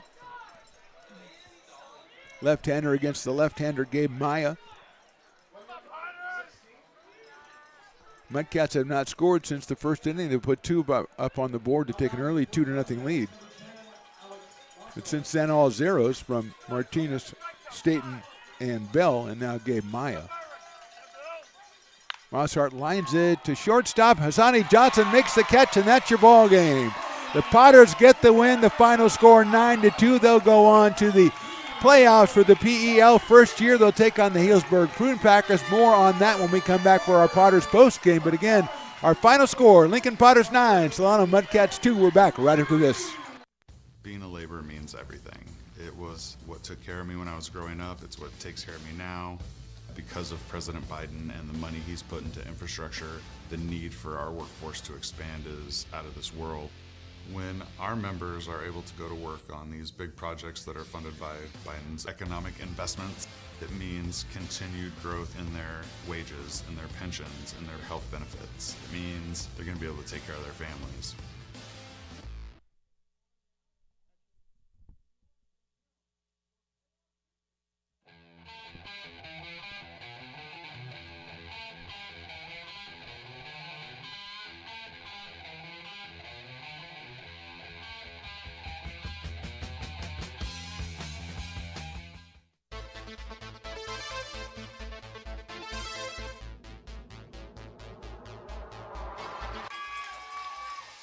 Pass flung on and missed. He got him on strikes at 86, the off-speeder. Bruno strikes out the side. Potters get the win 8-5.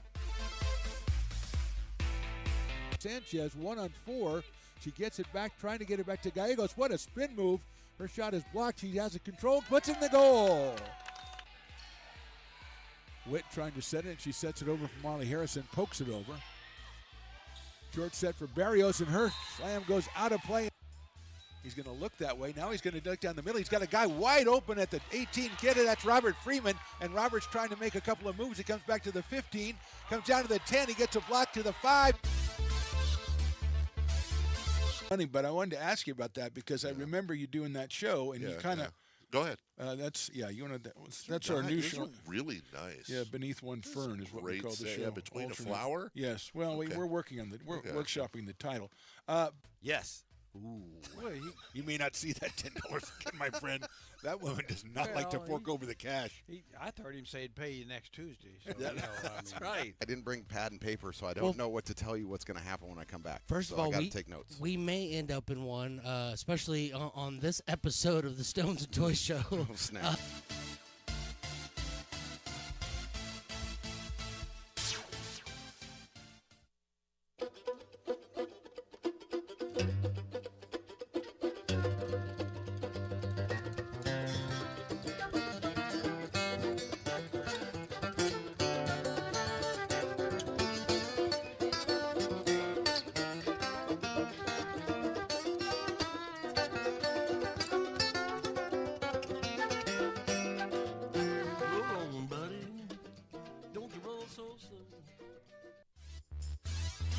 Welcome back to the Potters postgame, brought to you by the Friends of McBean. They are trying to raise money for a new scoreboard, and there's a QR code up on the screen, at least I'm told there is, and you can go ahead and scan that and make a donation and help out and get that new scoreboard. Our Potters postgame, we're supposed to have an interview with our player of the game, Anthony Martinez, who was tremendous tonight, improving his record to 6-0. But instead, we're going to have something better. We're going to talk to Stones McCoy. And this is something that we don't get to do often enough, at least that's what he keeps telling me. That's right. About Stones McCoy making an appearance tonight. First of all, let's talk about Last Strike Guy, which people may or may not know is actually you. Pulling the curtain back. You made an appearance tonight. I did. Which was risky because the last time you made an appearance, I thought the doctor said no more appearances. The doctor did say no more appearances, but you know that feeling you get when you arrive at the park? Yes, I do. And all the feels, right? The smells, the feels, the emotion. Like being in the bowling alley. Yeah, I walked up the booth, I saw my megaphone sitting there, and I said, there's no reason Last Strike Guy can't try it once. You did. Once more. I thought you did a tremendous job. And that might be the last You weren't able to close it out, I think, but still. No, thanks a lot. You did a great job. So you watch all the games. You don't get to see all the games. Correct. Here's the thing. The Potters were 10-10 in PEL play, and they were kind of teetering. We've lost a lot of players, a couple of injuries, and people, played to the end of their streak, and they were gone. So most of our big hitters, so to speak, were gone. Yeah. We're 10-10. And we're sitting there, well, that's a tipping point right there. Since then, they're 5-1 in PEL play. They went to Healdsburg. They beat the Prune Packers.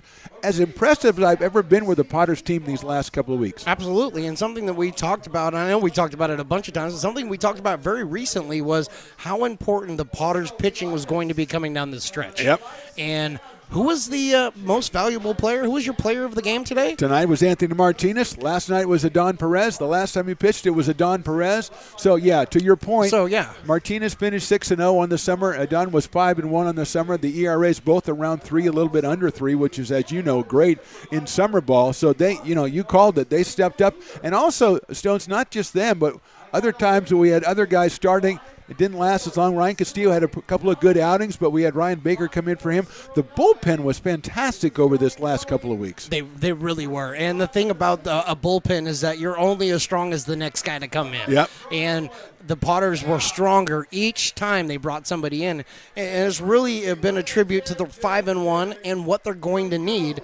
If I may project a little bit. You may go ahead. But, they're going to need all of those pieces to compete with the Packers. Yeah, absolutely. They went up and they got that win against the Packers, and then kind of might have proved to themselves that they could do that because, let's face it, they were 0-5 going up there, and you don't really think that you're going to go up there 0-5 and win on their field, and they actually did that. Yeah. But I'm really impressed with the Potters and what they've done down the stretch here. As you say, keyed by the pitching, Perez and Martinez, the most visible guys, but out of the bullpen, Cam Staten was out there tonight. Logan Bell has been great so far. Nolan Thebe has been great. Ryan Baker has been great.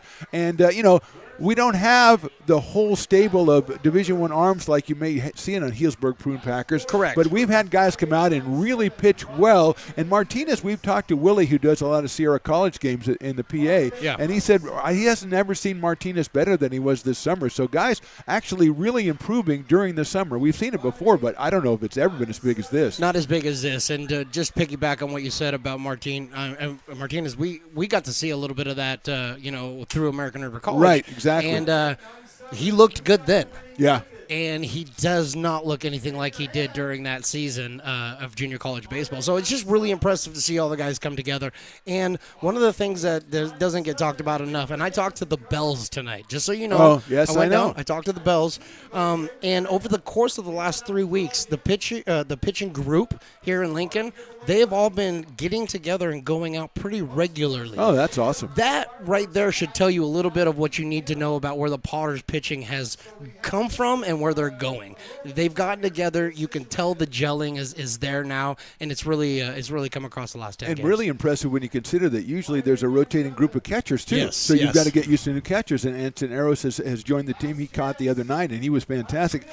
We talk about pitching. Kais Gargett was 0 for 4 tonight, but he has been sensational Kais has been all great, summer yeah. long. Luke Mancy has been super hot. He had a streak of 5 consecutive 2-hit games broken tonight, but he was still 1 for 4 with an RBI. And give credit Cole Eaton with a couple of hits tonight. So it's been coming from different places in the batting order, and it's been coming from the big guys and from the bullpen pitching-wise, and that's what you want to have. You want to have that balance, and so they go into the game next Tuesday against the Healdsburg Prune Packers. But Stones, before I conclude here, I want to mention, I mentioned it during the game at some point. We had 8 more games that we did this year than we did last year, Yeah. but we have way more than double the viewership that we had last year. So I just want to say, first of all, great job by you, great job by Riley working, all the mechanics here, but also give some credit to our visiting teams, Medford and Humboldt and the Mudcats and the West Coast Kings and other teams that, off league, because we've really been getting the fan interaction, and it's been fantastic to see. All the gracious people, fans from all of the teams that we've gotten so many subscribers